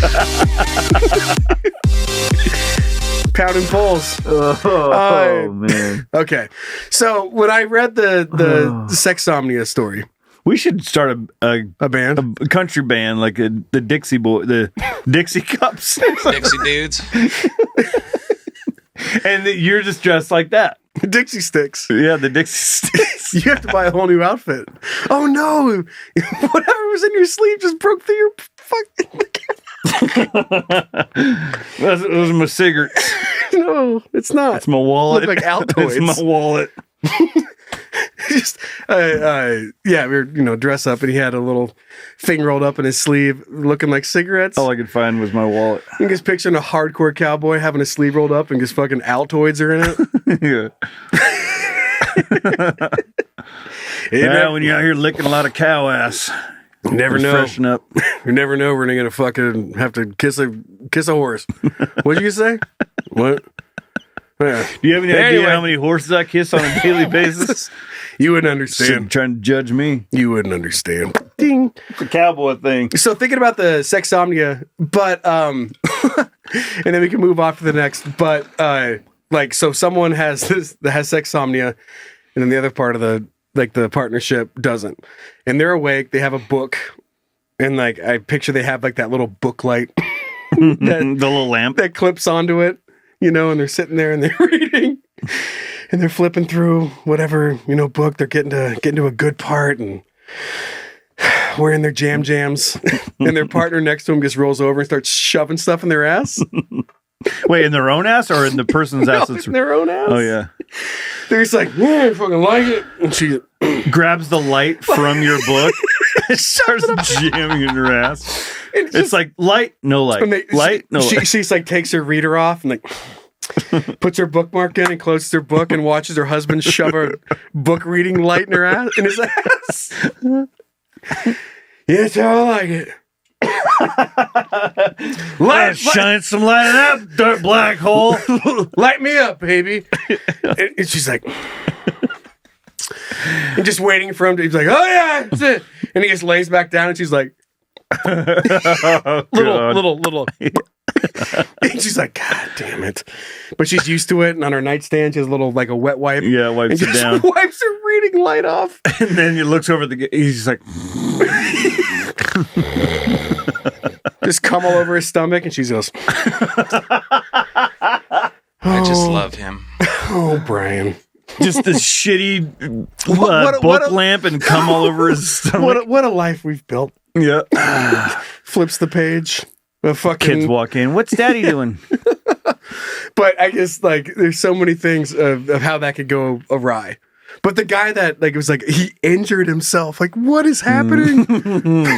Just go from asleep to just fucking yeah. He's like, oh yeah, like he's on a bowl. Yeah. He just grabbing his dick and punching it. Just he says, "How you come?" He said, "What you have to do." And then I think that's my best. And their partner is it's just for 3 minutes. It's just the weirdest shit going on, and all of a sudden, just he's doing fucking headstand with a chip clip on his nuts, and she's just like, "We got to up the medication." Turns her page. This won't do. This is so distracting. This won't do. Just ignoring a fucking your husband doing a headstand with a chip clip on his nuts. Doing upside, just jerking off upside down. Yeah. I could be in the Olympics. And she's just like, oh dear.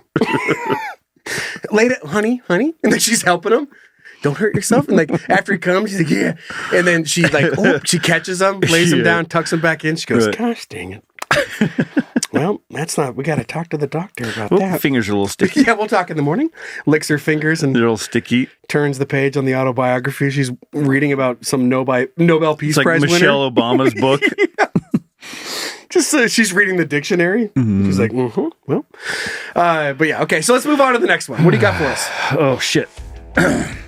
Fucking phone. Or what? I need both of you to slap your computers. You need what? Oh, yeah, kick something? Yeah. There you go. There you go. Okay. Alrighty. Let's change it up a little bit. Let's go to Moita. What? Somebody killed somebody. We're going to switch it up a little bit. Nice. All right. Oklahoma fisherman who thought friend was trying to feed him to Bigfoot, convicted of murder.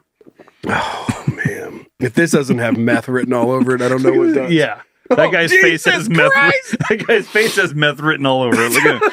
That looks like a if you typed in meth guy and had AI make it. His ear is trying to leave the photo. Yeah. His left ear is like, I'm out of here. I'm out, dude. I've heard enough. It's that that SpongeBob meme. It's like, oh my God. I'm out of here. Yep. He goes, I'm going to head out.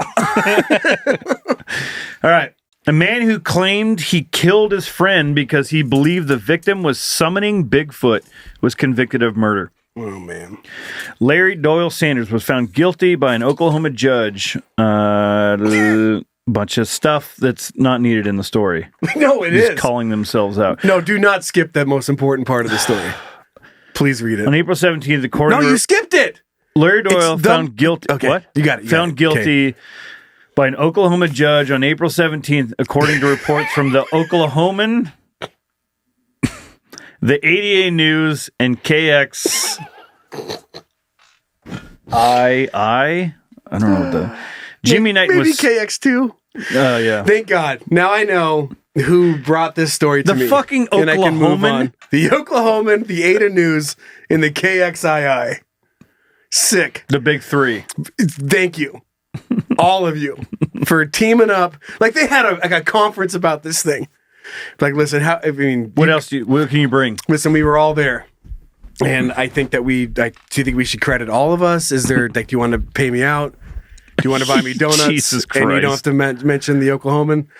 No, I'm fine with that. I would love a good donut. And he's like, I'm not buying you a donut. And he goes, well, then you're damn fucking sure to write in that this was brought to you by the Oklahoman.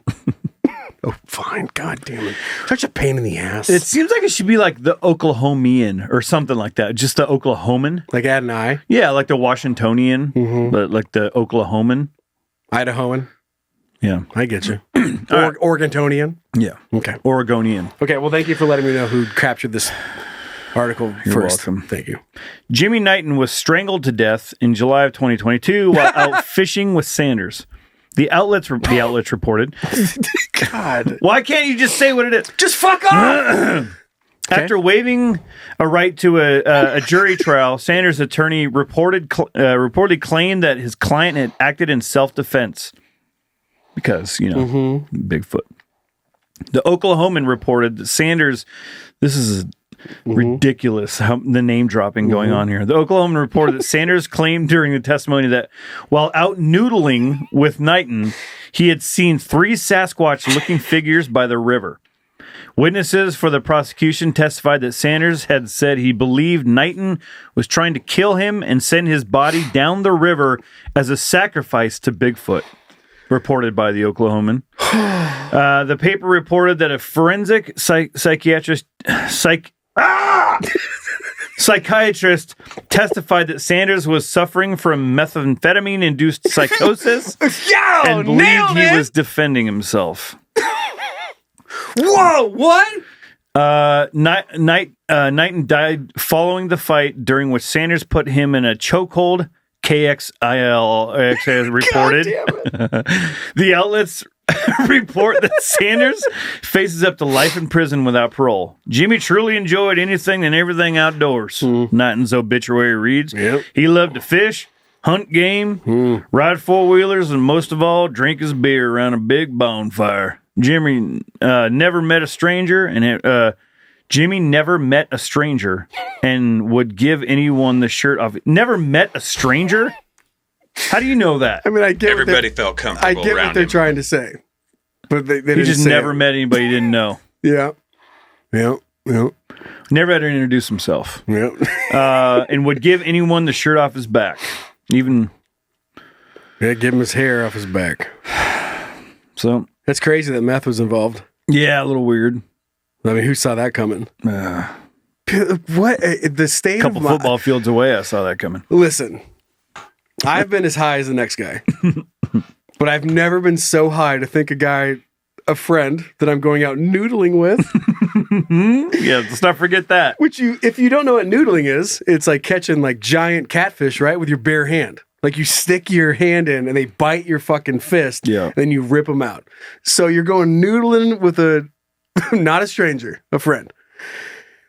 And then your brain just goes into points like he's gonna fucking kill me and float me down river for Bigfoot. Like we have fish that we could feed to Bigfoot, but that wouldn't be enough. Yeah, Bigfoot requires. Do you think he more. Do you think he was like trying to drop hints while they were noodling? Like trying to figure out if he's like there's no way that he would do this to me. Like what do you think Bigfoots eat? What do you think they eat? Do you think they eat like catfish or like birds or humans? Friends. Friends that noodle. I mean, there's no way that. I mean, like Bigfoot's diet. What do you think? Is it like just fruits and berries, or fish, or like friends that noodle? Noodle pals. Noodle pals named Jeff. Like, there's no way they would have that. And he looks back. He's giving that look. He's like, he shakes his head. He's like, oh my god, he's gonna fucking kill me. He's like, well, you didn't say no. He didn't say like that. He didn't say that was crazy. He just shook his head and went, come on. He goes, he's gonna fucking kill me. Like little There's subtle only hints. one way out of this. Oh man, what a great day we're having. Yeah. Hey, what's something on your neck? You got... only thing that'd make it worse if God, I can't imagine choking me out and feeding me to Bigfoot. And he's like, I mean, that'd be something. And he's like, oh my God. And his meth brain is like, oh fuck. I knew it. I fucking knew it. The last thing I would want to do on a beautiful sunny day, strangle my best friend, is choke my best friend out and feed him to Bigfoot. 3 Bigfoots. and deal with the hassle of floating him down the river. God, like, how are you gonna know where he's gonna go? And he's like, no, I figure it out. He's like, oh God, he's gonna kill me. He's gonna kill me. This guy believes in Bigfoot so much that he thought there were not just one Bigfoot. It's rare to find one Bigfoot. Mm-hmm. He thought 3 of them were just hanging out down by the river.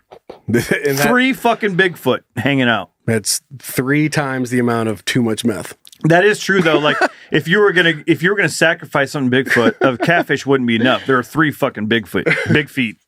What's Dude, is that a plural? That's half a dozen big feet. That is so much. That's a half rack of Bigfoot. That's a quarter big feet. Right there. But no, some baker's dozen of big feet out there. All right, but thinking about like the measuring system, if it was professional, like through cops and stuff, trying to figure out how high you are. And they walk out there and they're talking to him, and they're like, okay, and they're just stay right here. And he's handcuffed and he's standing by his car, and he walks by. The cop goes back to his partner. He's like, he's on meth, and he goes, well, how much? How much? Yeah. How much? And he goes, well, we got to use the Bigfoot scale. They call it the Harry Henderson scale. And he's like, all right. And he walks back over. He goes, okay. How many Bigfoot were there? And he goes, at least 3. And he goes, this guy's fucking This guy is so high on meth. 1 Bigfoot. God, that's 15 years. 3. I'm not sure if you're getting out of here. That's a lifer. His lawyer's That's like, a lifer. His lawyer's like, please, you fucked up. You are screwed. I am begging you to say that you saw 1 Bigfoot. He goes, if you say 3, you're never getting out of this place. He goes, no one has seen 1, let alone 3. At once. I swear to God, if you say 3 Bigfoot, I'm leaving. I'm grab my briefcase. Yeah, I'm out. And you're on your own. You're on your own. Don't say 3 Bigfoot. Well, what's funny about that is go back. He where was it? He waived the right for right. I was laughing about that, but it was a right for a jury trial. Oh, he's like, I don't need their opinion. Well, he defended himself against Bigfoot. Of course, he's going to defend himself in court too. He's like, I don't need anybody's help. I don't need government. He goes, listen, they're not going to. I mean, it sounds crazy. I don't need people judging me. I don't want it. I don't need more people fucking looking down on me. Just let's get this over with. Okay, bullet points. Choke out, noodling, 3 Bigfoot. Those are the big ones. Those are the big ones, and I think he'll understand. Wait. Okay. Hold, sorry, I just picture like where the jury's gone back to the room. The jury goes back to do due diligence and talk about everything. And they're all, it's like 9 out of 10 jurors all agrees guilty. But that one's like a Bigfoot guy. He's like, dude, he saw 3 big feet though. Dude, if we put him away, we may never find out what those Bigfoot are. He's a Bigfoot hunter. He's like, if we put him away, there's a chance we may never find out where those Bigfoot are. You're erasing my future by putting him away. I can't in my own. Not with the right conscience. Yeah, I can't. I'm sorry. It's a hung jury. I can't let Bigfoot get away with this. God, classic Bigfoot. You can't let him get away with this. Fucking classic Bigfoot move. God damn it. Everyone who sees one. So fucking squirrely bastards. It's like, God, I don't know how he does it. Everyone who sees a Bigfoot, he convinces everybody that sees a Bigfoot is that they're on meth. And I just don't think they are. Well, doesn't it the devil thing? That's like, isn't that the whole thing? Like the devil convinces that he doesn't exist or something? Isn't there? Zach, help me out, dude. Isn't like that, yeah. Isn't it like that's the biggest? The greatest trick that the devil ever pulled off was to convince people that he didn't exist. Yes, thank you. Like, so that's Bigfoot. The greatest trick Bigfoot ever did was to make people think that he doesn't actually exist.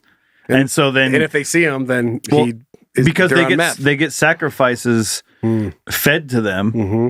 So that's the trick, right? Like, yeah. I mean, hell yeah, I'm in. Hell yeah, brother. I get it, ma'am. Cheers. All right, so you want to play something for us really quick, and then we're getting over to confessions. Okay. Like we said, this is just going to be a extended episode. Hopefully, you guys are entertained. I'm fucking laughing my ass off over here. All right, go ahead. What did you bring in? Flip. You're gonna need to flip that music off. It's off. Okay. It's off. Don't. I just found this video or found this whole thing, and I think it's hilarious. What is this? It? Well, alpacas. They're like llamas, but even goofier looking. Thank you. More emo. Yes. Tonight will be the night that I will fall for you. Well, maybe that's what they're trying to do. Okay, now listen to them mating, and then maybe it'll make some sense. Okay. Wait. So you grabbed just alpacas fucking? Yeah. All right. I just want to be clear on that, cowboy. Yeah. And look at the little one in the background. He's watching. Mom, Dad. And so looks like the female is lying down on all fours, and the male has mounted her from the back, and then so this is what the sounds they make when they start fucking. I'm excited. Turn it up. It's all the way up. Jesus. It sounds like an old diesel trying to start.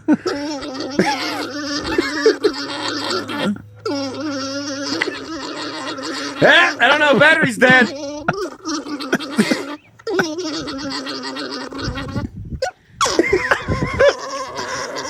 Look at the female.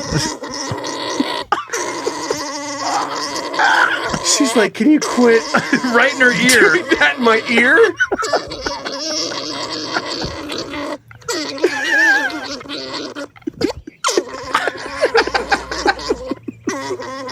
Couple more thrusts. Almost there. Don't move. Don't talk about your mother.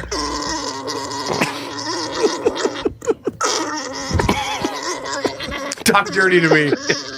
Let me skip ahead a little bit. Oh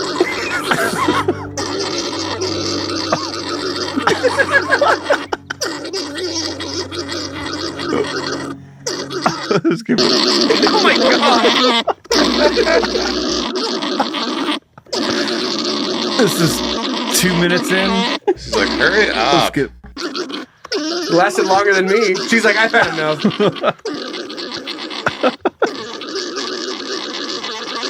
Look at her neck.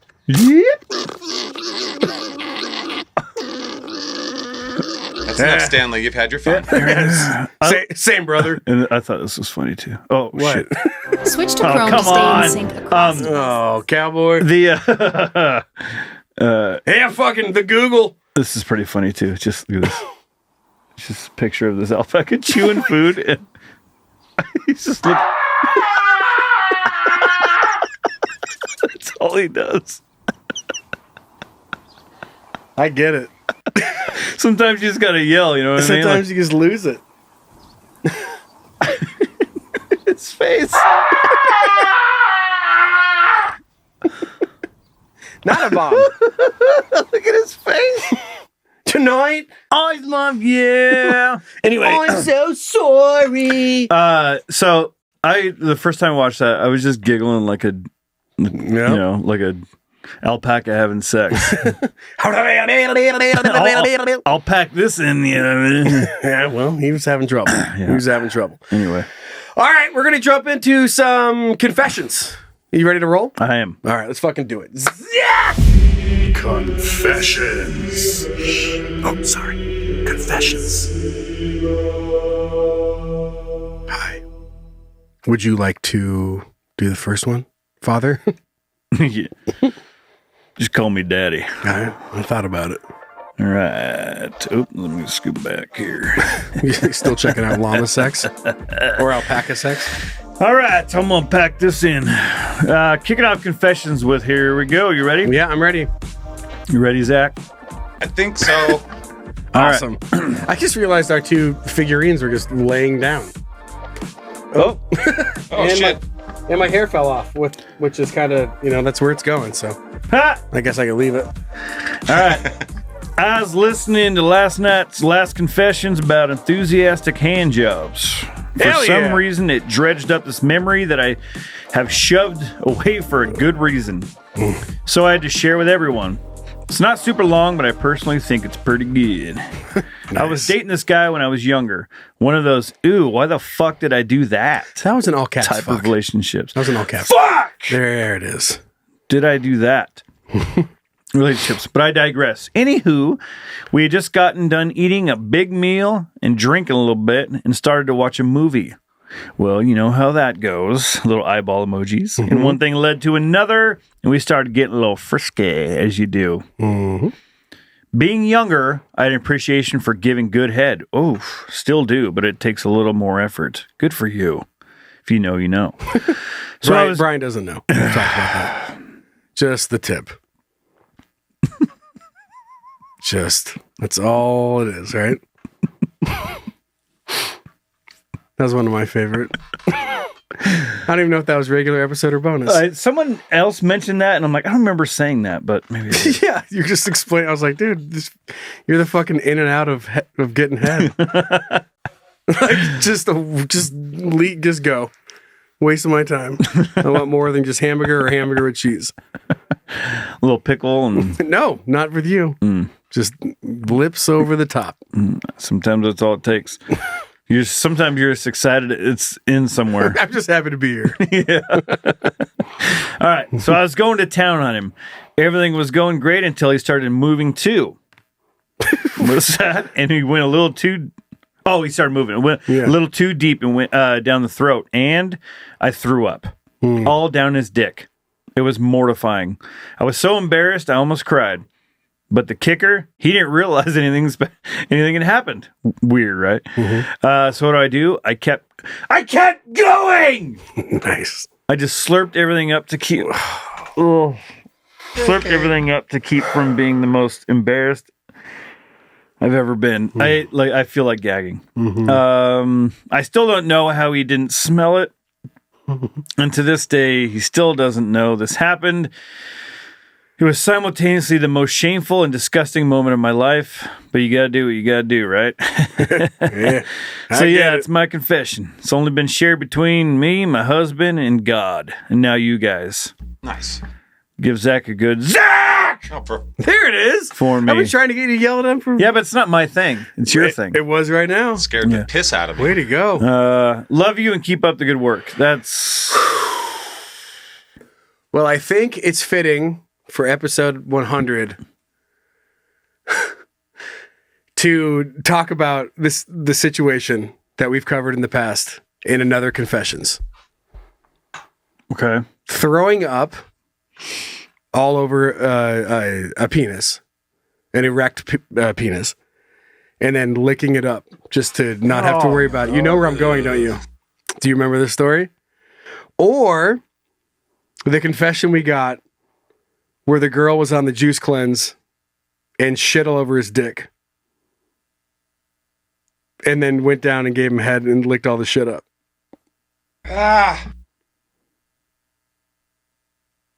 Exclusive hot new mix. Brand new banger. Hot shit. Hot shit. Here it comes. Oh, fuck. Exclusive hot new mix. Exclusive.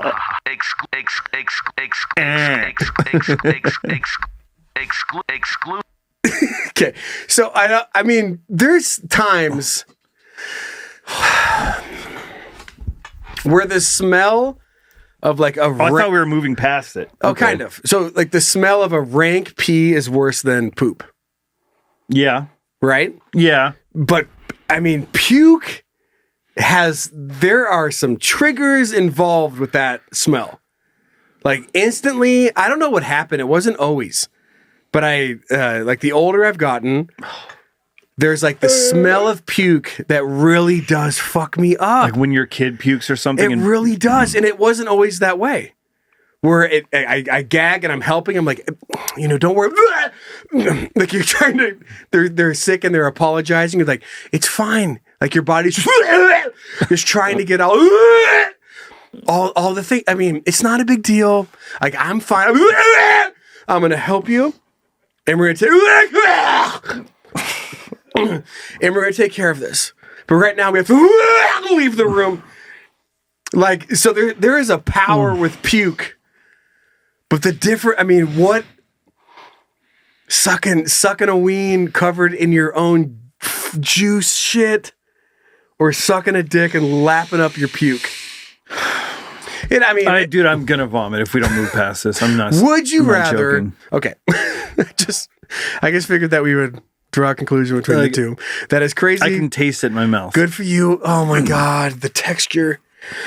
Eat spaghetti, just not. Dude, if you're lucky, partly chewed noodles. Oh, that's kind of fun. Oh, damn, now it's a game. Like, oh, can I catch all the spaghetti noodles? Okay, so our next confession, here we go. And it comes out the gate swinging. I've been super gluing my ex-employer's front doors and car locks. Good God, just right out. For the last 2 years. And I have no intentions of stopping. Oh, man. I work on the road, so I always come home at different times. I only do it every few months. Motherfucker should have given me my last check. He even has a camera on his front door, but I just put on a ski mask. Oh my God. Park down the road and then wave to the camera every time and then do my usual. He probably knows who's doing it, but he can't prove it. Pay your employers, people. You never know what people are willing to do. Oh my God. How long has this been going on? 2 years? 2 years and no intention. No intention of stopping. I love that. He's like, dude, I ain't stopping for nothing. Like saying that, I'm just imagining 30, 40 years from now. Mm-hmm. And just like, you're like, oh my God, like, why did you wake up, solid night's sleep, and you open your Ring notifications and you push it, and just like some dude with a ski mask on a rascal is rolling up. And he waves at him. He's waving, like oxygen tank dragging on the driveway. Clank, clank, clank, clank, clank, and he's like, and then he pay your employees, fucker. Fuck you, Ron. And he's like, God damn it. Like, and then how do you think that, like, how do you come to a spot where you're so upset that your employer just, withheld a check, and you're like, God damn, what am I going to do? It seems like it would lose its luster after a while. Like, okay, I'm pissed, but I'm over it now. Oh, well, yes. It might get funnier though each time. It's like, God damn, this is the 60th time. Right. It's like grumpy old men. Yeah. Right. Just like always doing something that fucks with your neighbor. Well, just for entertainment. But what I was getting at was saying, how do you come to the ultimate conclusion of Get Back is gluing cars and front doors and just because like, it's something that's really yeah, inconvenient. but I've never thought of that. It's pretty great. But though. it is. But how did he get there? Like sitting around stewing. Like I picture some like intense music playing, and he's like, he's walking around his living room, probably doing coke, and he's like, oh. Yeah, and he's like, oh yeah, I could write a new album, and so he did, and he wrote "Sex on Me," and he's like, that's not enough. That's not. I have no this way of isn't going knowing. to pay off for like 20 years. He's like, I'm going to get $10 as soon as a podcast picks this up. But like, there's so many other things you could do, and to just look at what's around you and be like, I'm going to glue some fucking locks. I'm picturing it's like a thing. The guy, like the boss, gets off work, and it's a long day. He just wants to get home, and you go out to his car. And it's dealing with that. So, like, you would think of something that's like... I picked this up as he was gluing it at his home. Yeah, it is at his home because he has a camera on it, right? Yeah, on his front door. It's not at work. So he's driving by his home. And there's so many options that you could do. You could leave shit in the mailbox. Toilet paper. You could do whatever. You could mow a fucking dick in his front lawn. Like, there's so many options. That's an easy one, though. You just go up and... I know, but I've never heard of it. So I am curious on how he found himself there. Well, hopefully this person that we don't know, because it's anonymous, will let us know. I know. That's great. How they came up with it. All right, you ready for the next part one? Two. On part two? Part D? All right, read it. Go. Do it. I'll play this. Actually, you know what? I'm going to make you read it to this because I think it's time. This DJ is breaking all the knobs off. Let's go. Okay. Turn it down a little bit because it's going to be too loud. I know that. Okay, go. A couple of years ago, I had a shitbox of a car, and it inevitably went down on me on the exact day I paid it off. Yo, your car sucked you off? Yeah, dude, that's fucking sweet. That's cool. Which fucking sucks, horse cock! Well, my uncle, being a great uncle, he has let me borrow his truck. For a bit of a background, he was a retired police officer, so his truck had cameras all over it. Which I didn't know that was even a thing. I didn't either. Never thought that just you worked for the police, you had cameras all over your car. What if you pee all over cop cars and stuff? They'll see your dick. That's kind of hot. Fortunately for me, I helped him set up the said cameras on that truck and knew the login info for the video storage. Well, while in possession of said truck, I was boning like crazy, and I would take the girls out to the middle of nowhere and plow them on the hood and in the bed of the truck, which had cameras pointing. Needless to say, there were about 13 hours of me just spelunking. Like I said earlier, I had the info to his server and wiped those videos off. Now I don't know if he ever knew I did that or not. If he did, he didn't let on. Anyway, thanks for making my work days less boring and full of laughs. I love how that's like, you know how like serial killers have their thing, like the Jeffrey Dahmer would go out to a gay bar, and then he would drug them and bring them back to his place and treat them nicely, and then eat them and make sure that they're treated right and take care of them. Yeah. Like that's this guy's thing. He's like, yeah, I'm just gonna take him out and fuck him. Right on the hood or in the bed of the truck. But it resorted around, it was revolved around the truck. And I think that and just the way that life gets, right? Like, it's just complex. It's a giant web. It's a fucking dream catcher of things because it gets complicated, right? So, as he said, his uncle died and it fucking sucks horse cock! You're upset. His words, not ours. Yeah, I would never say that. That's crazy. Like, that is intense. But imagining, like, my dad... Did you say his uncle died? Yeah. His car died. No. What? His uncle let him borrow his truck, right? Oh, what? A great uncle borrowed his truck. He's retired. His car went down on him right as he paid it off, and that's what fucking sucked horsecock. Oh my God, how did I mishear that so bad? I don't know. I read it so well. How did he... No, you didn't. How did what? My uncle, being a great uncle, let him borrow his truck. Oh man, why did I think that he was sneaking in after he died? Okay, so I found it. I apologize. When we were putting the script together, I didn't grab it, right? There was a sentence that was missing. Like, I honestly thought that. I was like, dude, am I on acid? Like, did I just fuck this whole thing up? So the one sentence, very important, that I missed when putting this in the script, it says, so about a week ago, my uncle died.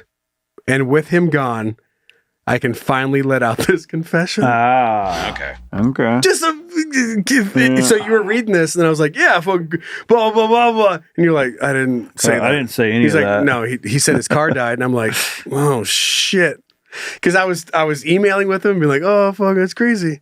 Okay, so when what I was saying was thinking about being in a predicament like my dad passing away, right?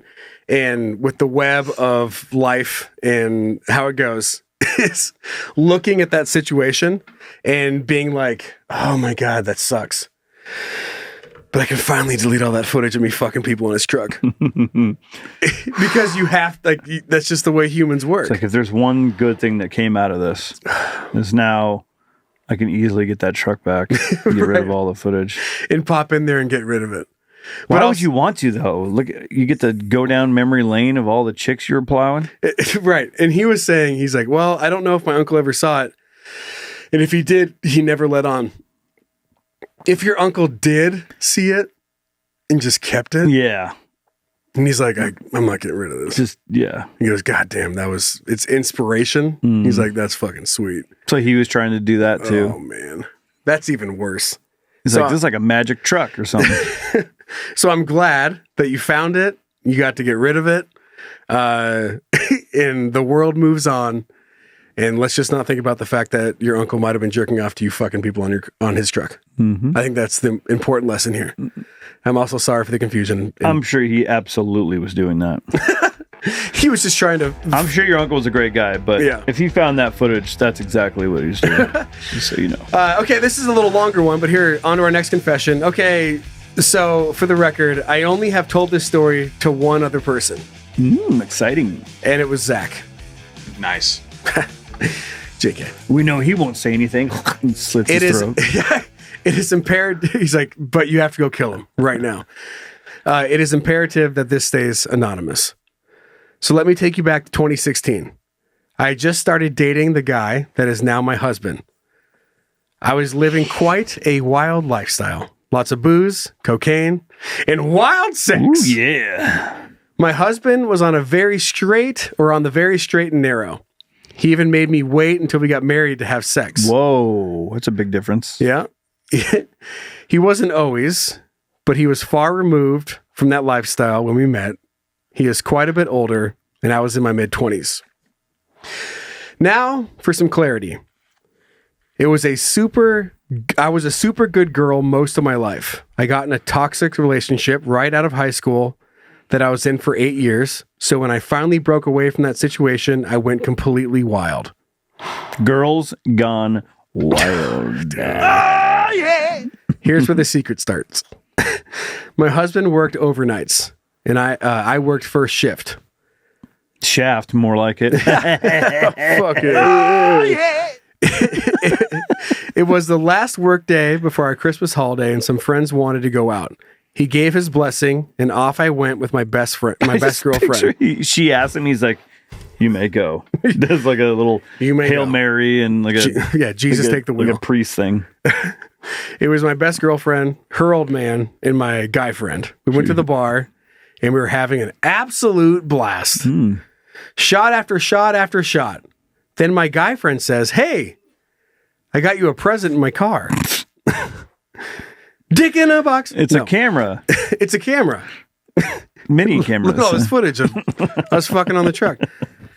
We go to his car where he pulls out an 8-ball of Coke. I was stoked. I'm not sure how much we did before going back in, but we were fucking blitzed. We finished up our night at the bar, and my girlfriend and her old man leave. My buddy asked me if I want to do the rest of the Coke at where I'm staying, which is my husband's apartment. I'm like, hell yeah. Hell yeah, brother. Ma'am. We go back to the apartment and do the rest of the coke. Now, Brian, I know you don't know how much an 8-ball of cocaine is. But to rip through an 8-ball of cocaine in one night. I love how you do coke. I'm sorry, what? You know, like you drink beer, you smoke weed, and then you do coke. Yeah. It's Well, I mean, such you do meth, you do heroin. Sure. The yeah, harder you're it right. gets, the more you do. Yeah, it's just you doing it. Just trying to get it done. Listen, this is on my list of things to do. And that's what I'm doing. I'm like, hell yeah. Anyway, do your mom too. That is a ton of cocaine for one night. And then we just sit there talking for a while. Yep. Yeah, I'm sure the conversation is real great too. Huh? Oh my God. Do you remember when I used to? Not a bomb. Not a bomb. Not a bomb.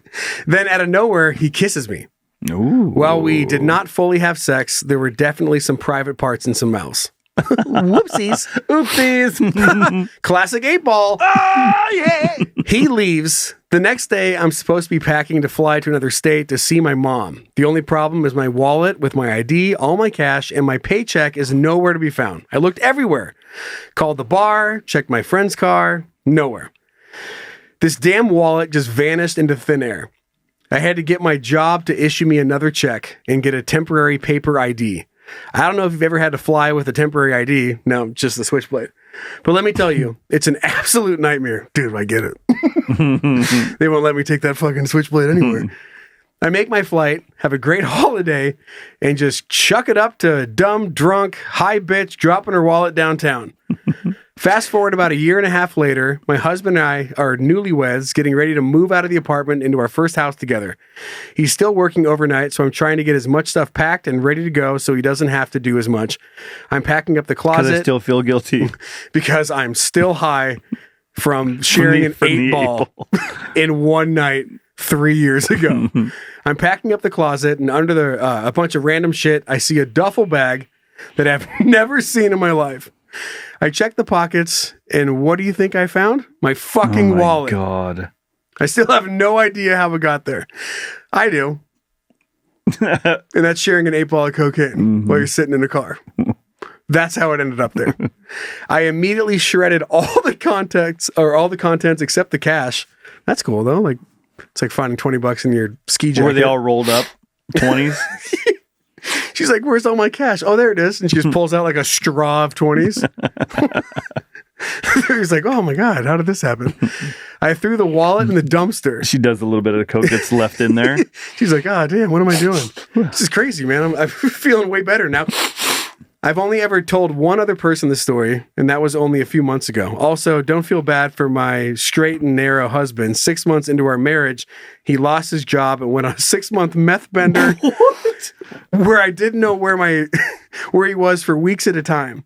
We are both now clean and sober. He doesn't need to know my secret, and I don't need to know what he was doing while he was out there strung out. Maybe I'm a terrible person. Maybe I'm just human. Love you guys so much. Thanks for giving fucked up pieces of shit like me a place to feel less fucked up. Okay, bye! And then sexy honk. I'm not doing it. I love that it's kind of like, I did my thing, he did his thing, and we just won't talk about it. Just move on. Yeah. Start fresh. I get you.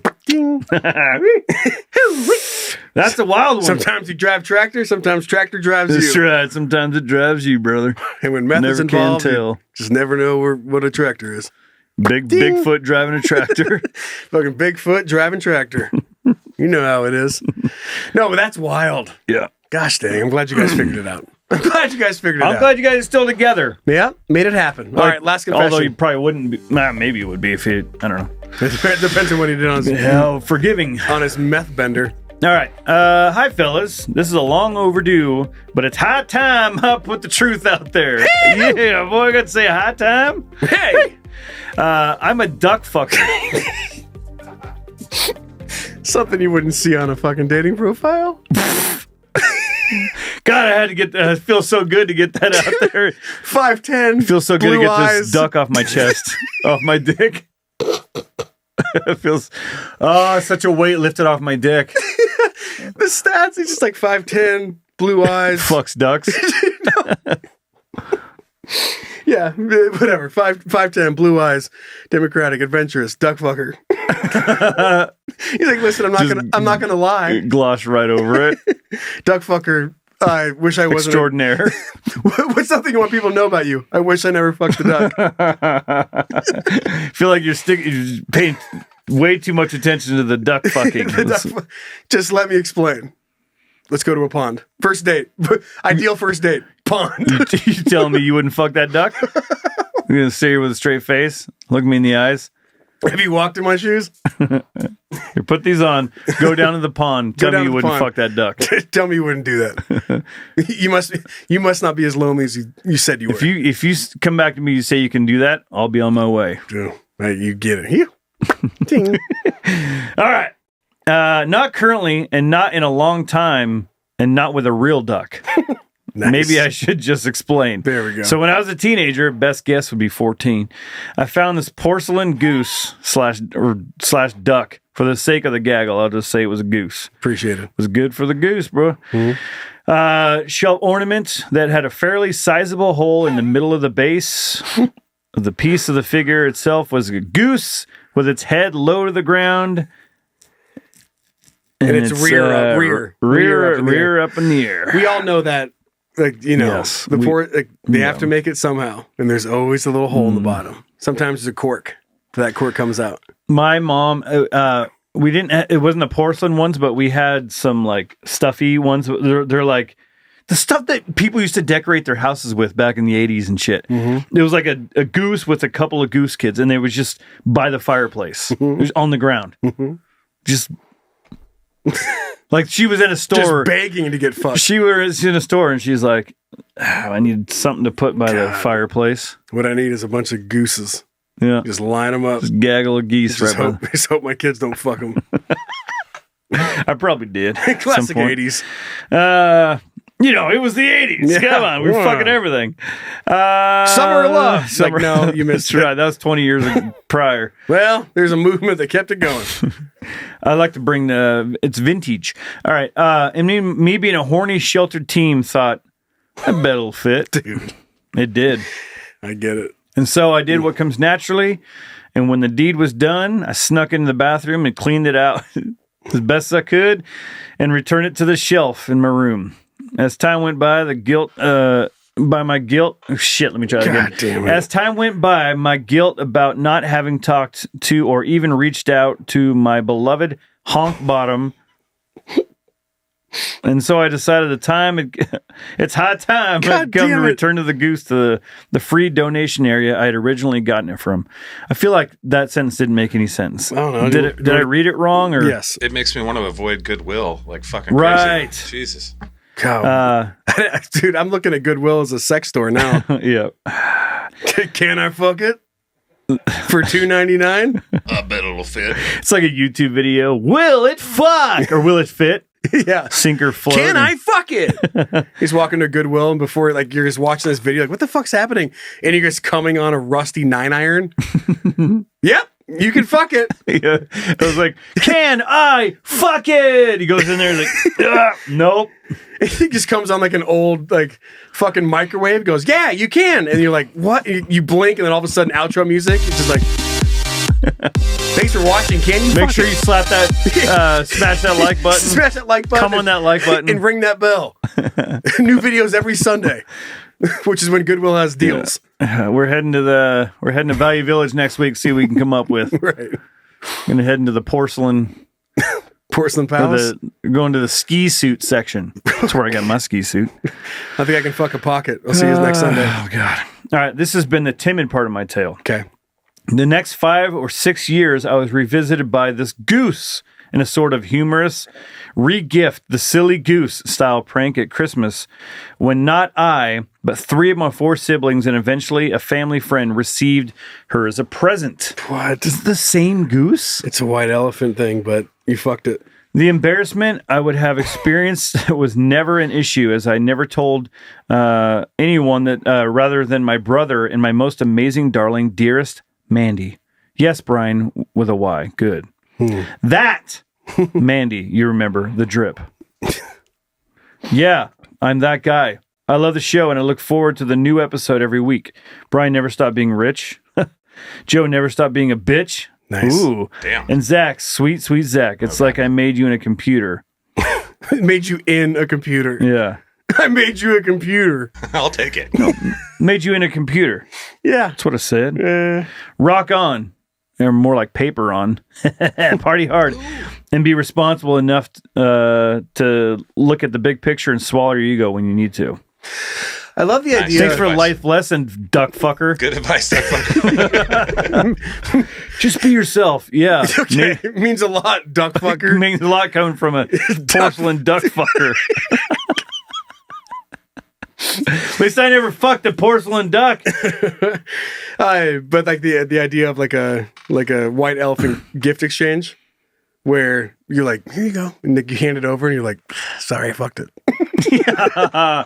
I feel like God, I feel like this would look great on your shelf if I hadn't already fucked it. But what are you gonna do? Yeah. Merry Christmas. Here you go. Here's Merry also Christmas. here's also Gotta some run. hand sanitizer. Right. Here's some hand sanitizer Clorox wipes. in the plug that used to be in the bottom. I've been holding on to it. I just keep fucking it. Okay, let's move off to lap time. Oh, good. Zach, play it! Hey, little chitrons, why don't you come take a seat on Uncle Zacky's lap? Gather around, boys and girls. It's lap time with Uncle Zach. Sit on my lap, you little shits. All right. Oh, fuck. Sorry. Shit. Bunk. What happened? What happened with what? I don't know. I heard a dunk. Oh, that was probably me. Oh. Pushing buttons that I shouldn't push because I'm stupid. All right, what's going on? What's going on? A little lap time? I got stupid questions for you guys. Yay! It's our 100th episode. It is. And I want to know if you guys learned anything. No. Have you learned anything about each other? We could go one at a time. Brian, what have you learned about Joe? Well. Tell me.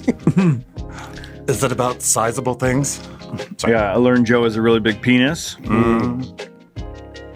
He's fighting that. He's saying it's Hell not, yeah. not as big as you think. Well, I learned things that we all learned together. Just looking at each other into each other's eyes. Oh. Yeah.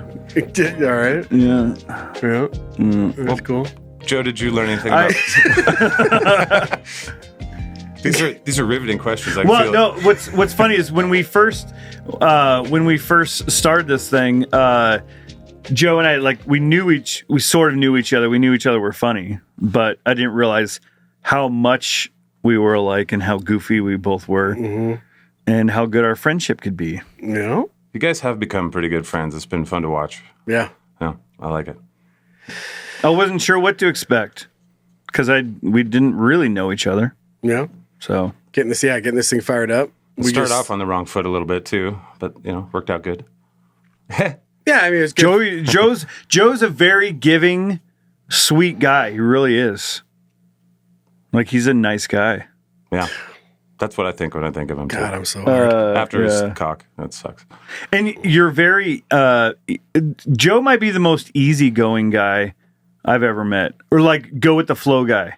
Like, there's been times when we were setting up the studio at the old house, when, I don't know, we were trying to get everything set up, and we were going to do the show, we were going to record, and nothing was working.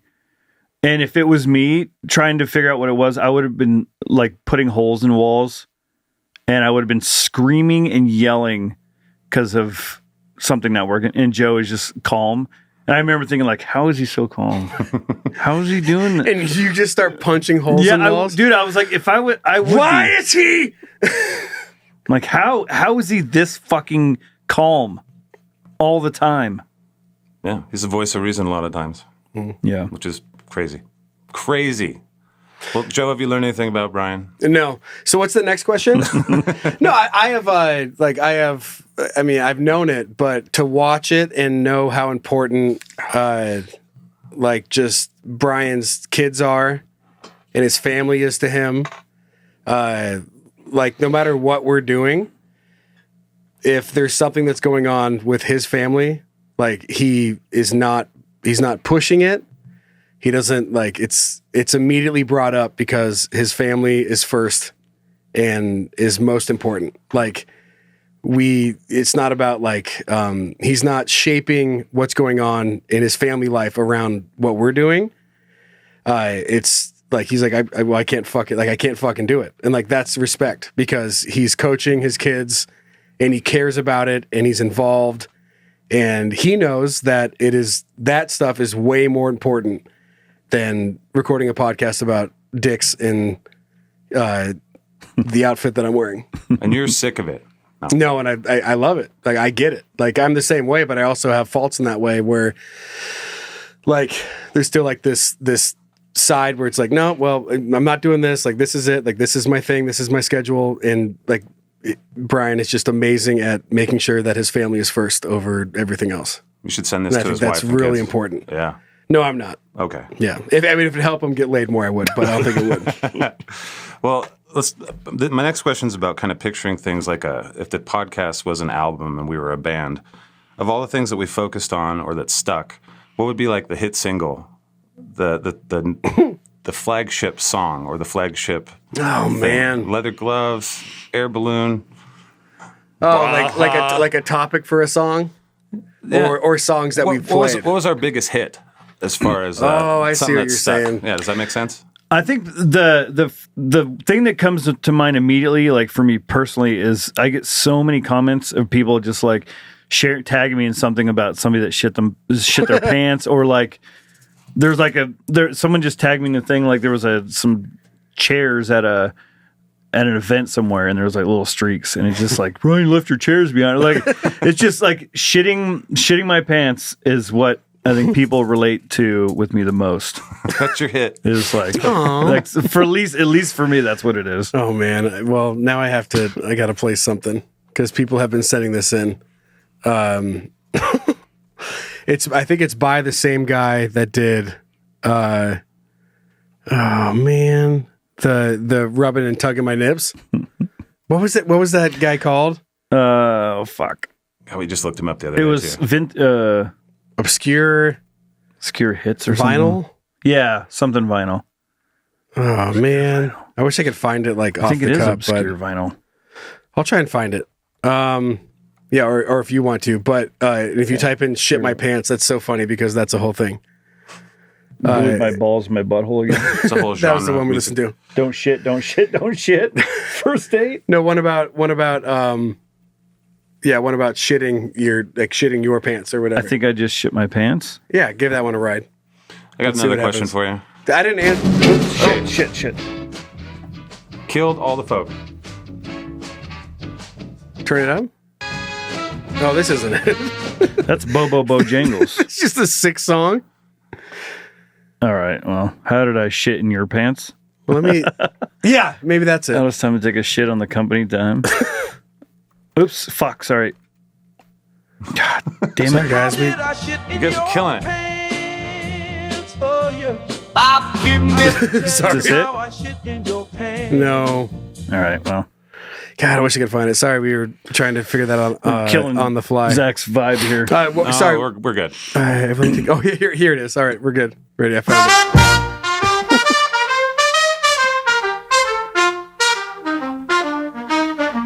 I'd really like to get in your pants because I got shit in mine. That's right.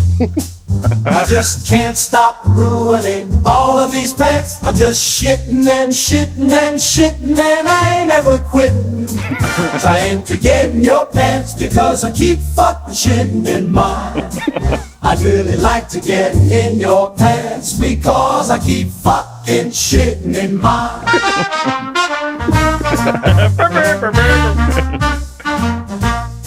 Gives the horn a new meaning. I'd really like to get in your pants because I got shit in mine. Ooh. I just can't stop ruining. Just picturing the bass player looking out, stand-up bass, just eye contact to like trying to get in your pants because I keep fucking shitting in mine. Okay, so album thing.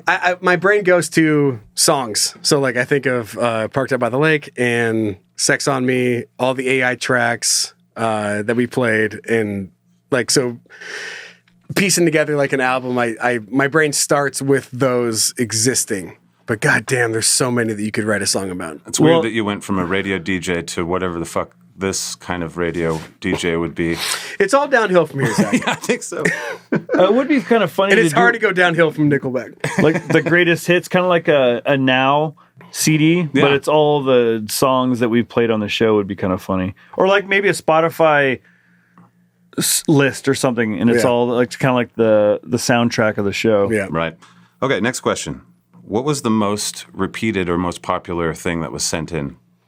Oh man, like recently, I can't even explain how off the hinges that petty beef about men versus women pain tolerance was. Like it was hundreds of emails back and forth, and we didn't, we couldn't just do that the whole time. But there was a lot of that. I guess the first one that pops in early on, when we just like flippantly asked the question about experiences in fast food, about fucking with like food. Oh, dude, that was hard. A lot of people writing in that they fucked with food? That they have or have watched it happen in fast food. As a frequent fast food. Like, it happens, but to hear people listening to the show that have firsthand experience means that the percentage of that shit is out of this world. Yeah, don't go to Goodwill. Don't go to get fast food. Don't go to Taco Bell for sure. Everything's getting fucked in, basically. Yeah, but those were huge responses. And there's been many, but those are the two that stick out right now. Okay. So this is going to be a tough one. I have one that comes to mind, but there's been so many. But what was the hardest laugh on the show, do you think? Oh, man. Mine was Baja. It just hit me out of nowhere. There's Not a Bomb was real close, and there's a couple others. I mean, Joe's basically a stand-up comedian at this point, both you guys. Well, Joe, my hardest laugh is it's when we're talking about something and then Joe will say a little scenario that wasn't planned. And I'm like on the ground laughing. Yeah. I can't think of one right off the top of my head, but lately, it seems like in the last couple of months, there have been a few of them. I about busted eyeball when the Baja thing happened. I was back here having a hard time. I was crying back here. It was so funny. And it was good. God, that was so good. It was just so unexpected. It's like I don't do impressions and then boom. I remember it but I'm just looking at Brian, like thinking we're wrapping up the show, and he goes, "I can hold my breath," and I'm just like, "What is happening?" That was at the end of the show, wasn't it? Dude, it just kind of came out of nowhere. And I just sat back and watched it. Just watch the magic. Well, what about? I was a Navy SEAL. You sure were. No, there's a ton of some really funny stuff that has happened, but it's. Go back to the beginning, the first few episodes. Like, what was some of the funniest stuff from before I came? Dude, that was so long ago. I don't. Yeah. The shitting my pants story was my first introduction to the show. Yeah, that was number one. A lot of people were reacting to that just because it was like, whoa. So I got a lot of comments about that, and that's like I said before. Like that's been my. I guess anything that I've ever done, like that's the thing that people always come back to, is that. But the laughing thing, it's something, Joe. You playing that we talked about on the Patreon. You playing the RV show, where that got so fucking funny in the rainstorm. I was laughing really hard during that. Mm-hmm. Yeah, I think about it a lot more in a different context now. Yeah, it's hard to just because I said no to some gigs recently just because of that. Just so you know, they're like, you could do them, just don't tell us no, about them. I know, right? Listen, you can do whatever you want. Yeah. My dead mom will know, and that's enough to bring the shame. That's all right. I love a good RV sale as much as the next guy, but goddamn, I don't need music.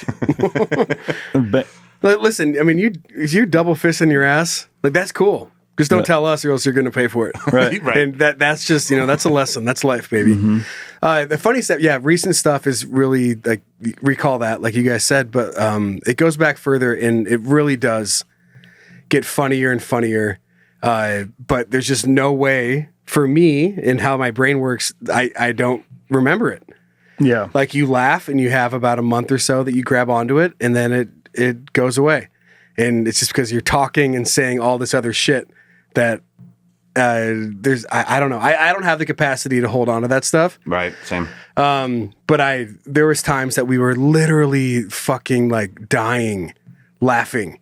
And there's so many, but you remember the feeling, but you don't remember what was said. Yeah. I remember you going the first time you did the "Hey Me," and then you went banana, and we were just letting you go doing that, and I was rolling on the ground while you're doing it. So like that was pretty funny for me. Yeah. That's been a mainstay in my brain. Damn. But there was some like in the old studio. We were fucking done. Mm-hmm. We were dead. Like we couldn't even fucking talk anymore. But I remember the feeling. I remember what you looked like. I remember watching and feeling that, but I don't remember what the context was. All right, Zach, what else? I got 2 more, okay? Okay. All right. Was there anything from lap time that you remember? Was there anything that sticks out from my bullshit that I spewed into your earballs? Commie's bad. Next. Commie's bad, okay. No, but like the talking about oh man, I'm gonna forget the fucking Monkey name. Sphere? No, Monkey Sphere was big. Okay. Like that was there. That was great. Talking about the it wasn't not false prophecies. It was Logical fallacies. fallacies. It was fallacies. Obviously, recently talking about the Debunk myths. Yep, debunk myths. The cow theory. Like it was so funny to just sit back and watch you draw all these different governments and then relating them to owning cows. Something I never would have thought of. And I just sat back and listened, and it was so funny and interesting. But I mean, there's always something. Like there really is. And like we've talked off camera, we're like, when there's blah blah, it's not interaction. Like I feel like I need more from you guys. It's like sometimes I can shut the fuck up. Mm-hmm. Just shut the fuck up and watch Zach work. Well, I have a whole network, so I like to shut the fuck up here. You guys don't need my interjection. Yeah, but it's definitely it's nice every once in a while just to hear what's going on, rattling around in your brain. You wouldn't have your own segment if we didn't want to hear what was going on. Well, all right. I got last question. Mm-hmm. What do you hope to see in the next 100 episodes of Can You Don't? Where would you like to see this go? More hot air balloons. More hot air balloons rides. Are we talking Can You Don't movie? And what would the movie be about? Oh my God. Next 100 episodes, I hope to just keep growing. I think that we are learning and like the comedy is evolving. Obviously, like you're listening, it's escapism. It's no secret that the bread and butter is just the fucking dick humor. But that's always been, that's just, that's my personality. Like, I don't know why. Yeah. That's all our personalities. I wish I wasn't good at it. Mm-hmm. But God, it's just that I fucking am. Yeah. Like that is where like I wish I was smarter. I bread wish and butter. And there's things that like I'm able to expand on, but whenever it fucking turns into dicks, like just here, hi. Let the goat shine. Tom Brady is here, dude. And you're like, I don't know, man. It reminds me of dicks. I'm like, God, I'm glad you said it. You see all these rings? Mm-hmm. So I wish it wasn't like that. And I feel like we've gotten better. And there has been feedback in the past that has landed and has been received. And also is a nice reminder where it's like, dude, I feel like the last 3 episodes have just been nothing but dicks. And I'm like, I hope you came. Thanks for coming. But you're not wrong. And it's not like every feedback is like, you don't know what you're talking about. Like you read it and you're like, if there's a point, there's a point. And you're right. And I really do try to do my best to being like, this is our show. You don't know what you're talking about. But they say something and it lands and you really look at your body of work and you're like, you're right. It has done this, and I don't want to have it be this, and you adjust. So I don't give a fuck. fuck all of you. Fucking talking dick. Yeah. Wearing hat. That's right. Over here. Fuck enjoying my content. I don't care. Yeah, you came to me, man. I ain't come to you. No, but I feel like we have all gotten better at expanding and finding creative ways to make humor out of things that aren't just dicks and tits and pussy. Oh yeah, because our brains, whenever a situation we're in, we could be at a funeral and we're laughing. Yeah. So like, put something out as long as there's dicks. Yeah. You get it. Well, even dead people still have dick. But you know what I mean. Like we have a heyday on that stuff. But I feel like we've gotten better. Yeah. Dick farm. Dude, don't tell me. 2 for 1. Farming dicks. But I feel like tractor. we have gotten better, or we have gotten better at the comedy overall at the show being just a little bit above just that bro shit. Are you telling me that there's going to be less dicks in the next 100? Because I'm not signed up for that. I'm excited for us all to get better at what we love doing, and that's making people laugh. More intellectual jokes. Okay. I want to do this in front of an No, audience. I didn't say that. That's, Okay, good. if you say, like, what do you really want where this to go? I would love to do this in front of an audience. Yes. Where people are asking questions, and there's that live feel to it where you say something and you can get See their dicks. You see their penises moving while you're talking. Pulsating, but really. But there's just nothing better than like a pulsating energy, making a group of people laugh. It's really is the greatest. Like something you say and they're like, you just hear this wave of laughter. And then I don't know, there's just like that feeling is so fucking great. Yeah. And I would love to be able to do this in front of an audience at some point, whether it's one-off things or I don't know, but yeah, let's do it. Yeah, I like that. We just got to make sure we can get enough people to a spot and pick a spot. Right. And do it. Pick a spot. That's all the questions I have. All right. So we're on to the next thing. I think that's probably good for the show, right? Well, fuck me, right? We can't. Well, we can. I mean, you want to? We got one last thing. I mean, that was pretty good, right? I mean, it's all good. I know that. Speaking of family being first, like, we're trying to control this, but you got places to be. I have to pick up my kids in 40 minutes. Shit. Well, what do you want to fit in? What a bummer being like, we're gonna do all the things, and then we're like, anyway, we showed up early. Tired. We showed up. We made sure we got here early. Like, this is usually how where the bonus shit would end. Yeah, this is a 2.5 hour show. Which if I didn't have to be somewhere, I would. Be like, let's keep fucking going. I hear you. I hear you. I can't leave my 6-year-old kid with his kindergarten teacher. No, you could. I could. Yeah, sounds like a you problem. Wouldn't be fair to. Well, should we jump ahead? Just wrap it up. Yeah. I mean, just so your son doesn't. Well, both of them, the not just one. Yeah, both of them. I only care about one. I got you. All right, let's move on to rap about it. Or rap. Let's rap about it. Hey, what's up, motherfuckers? Good God. Wrap it up already, huh? Have you heard the story about Joe and Brian? Who not very good, but sure, they're trying.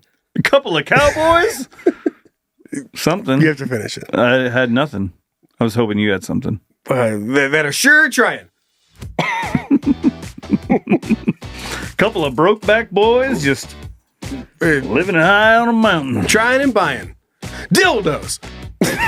Sorry. We should make our own okay. We got to make our own plaster of our penises. And so they get the spectrum. They get a, different sizes. Shipping costs are going to be different. All right.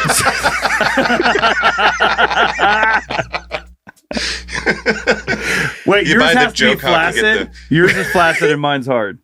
Mine shows up as what was that called? Like those easy bake ovens. You have to. It comes in liquid form, and you have to make your own Joe dildo. Oh, we we could do it, but then they're like popsicles. They're shaped like popsicles, or they're meant to be filled with popsicle juice. I don't know, whatever the fuck you make popsicles out of. Anyway, so fuck me, right? All right, so we have two things. We have a joke and a fact, and then we're going to move on. But the joke I have for you this week, my 4-year-old son has been taking Spanish lessons for a year, and he can't say the word please. Don't get me wrong, I'm proud of him, but I believe that's por favor. Come on. Por favor. That's por favor. Por favor. Yeah, that's pretty funny. And here's a fact. Okay. Are you ready? One of the earliest known vacuum cleaners. God, I wish we could talk about this. Was so large that it had to be hauled from house to house via horse-drawn carriage. Its giant hoses were popped through the windows of customers, and a gas-powered motor generated the suction that pulled the dirt and debris into a glass container where onlookers could gawk at the volume of filth coming from their neighbors' homes. Fun way to judge people. Oh my God, people. look at the Johnsons. Jesus Christ. Look at all that rat I love that. It's like we brought it on the street. And we need some people to pay. You think a leaf blower's like, loud? A horse drawn. The horses are just like fucking. God damn, this is noisy. God damn it! Do the Smiths have to vacuum their house every Sunday? And they just fucking.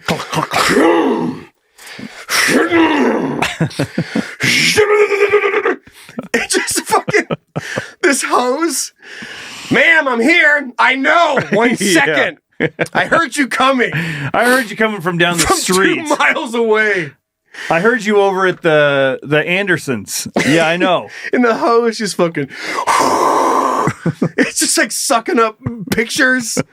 It's cartoonish. Yes. It's like all the stuff's being sucked into it. Just your rug, your desk, grandma in a wheelchair. Yeah, just boom, boom, boom, boom, boom, and then all the neighbors are watching. Everything gets sucked into a big glass tube. It's like, God, their house is filthy. Looking at your kids crying. God, that's man. Is this the way to get the kids out of here? Oh my God. I will pay hand over fist. And I want a newspaper. Extra. Read all about it. Read all about it. Who needs a house clean over vacuum here? Cleaner sucks your kids out. And no one's in trouble. The Extra. the kiddo vac. Yeah.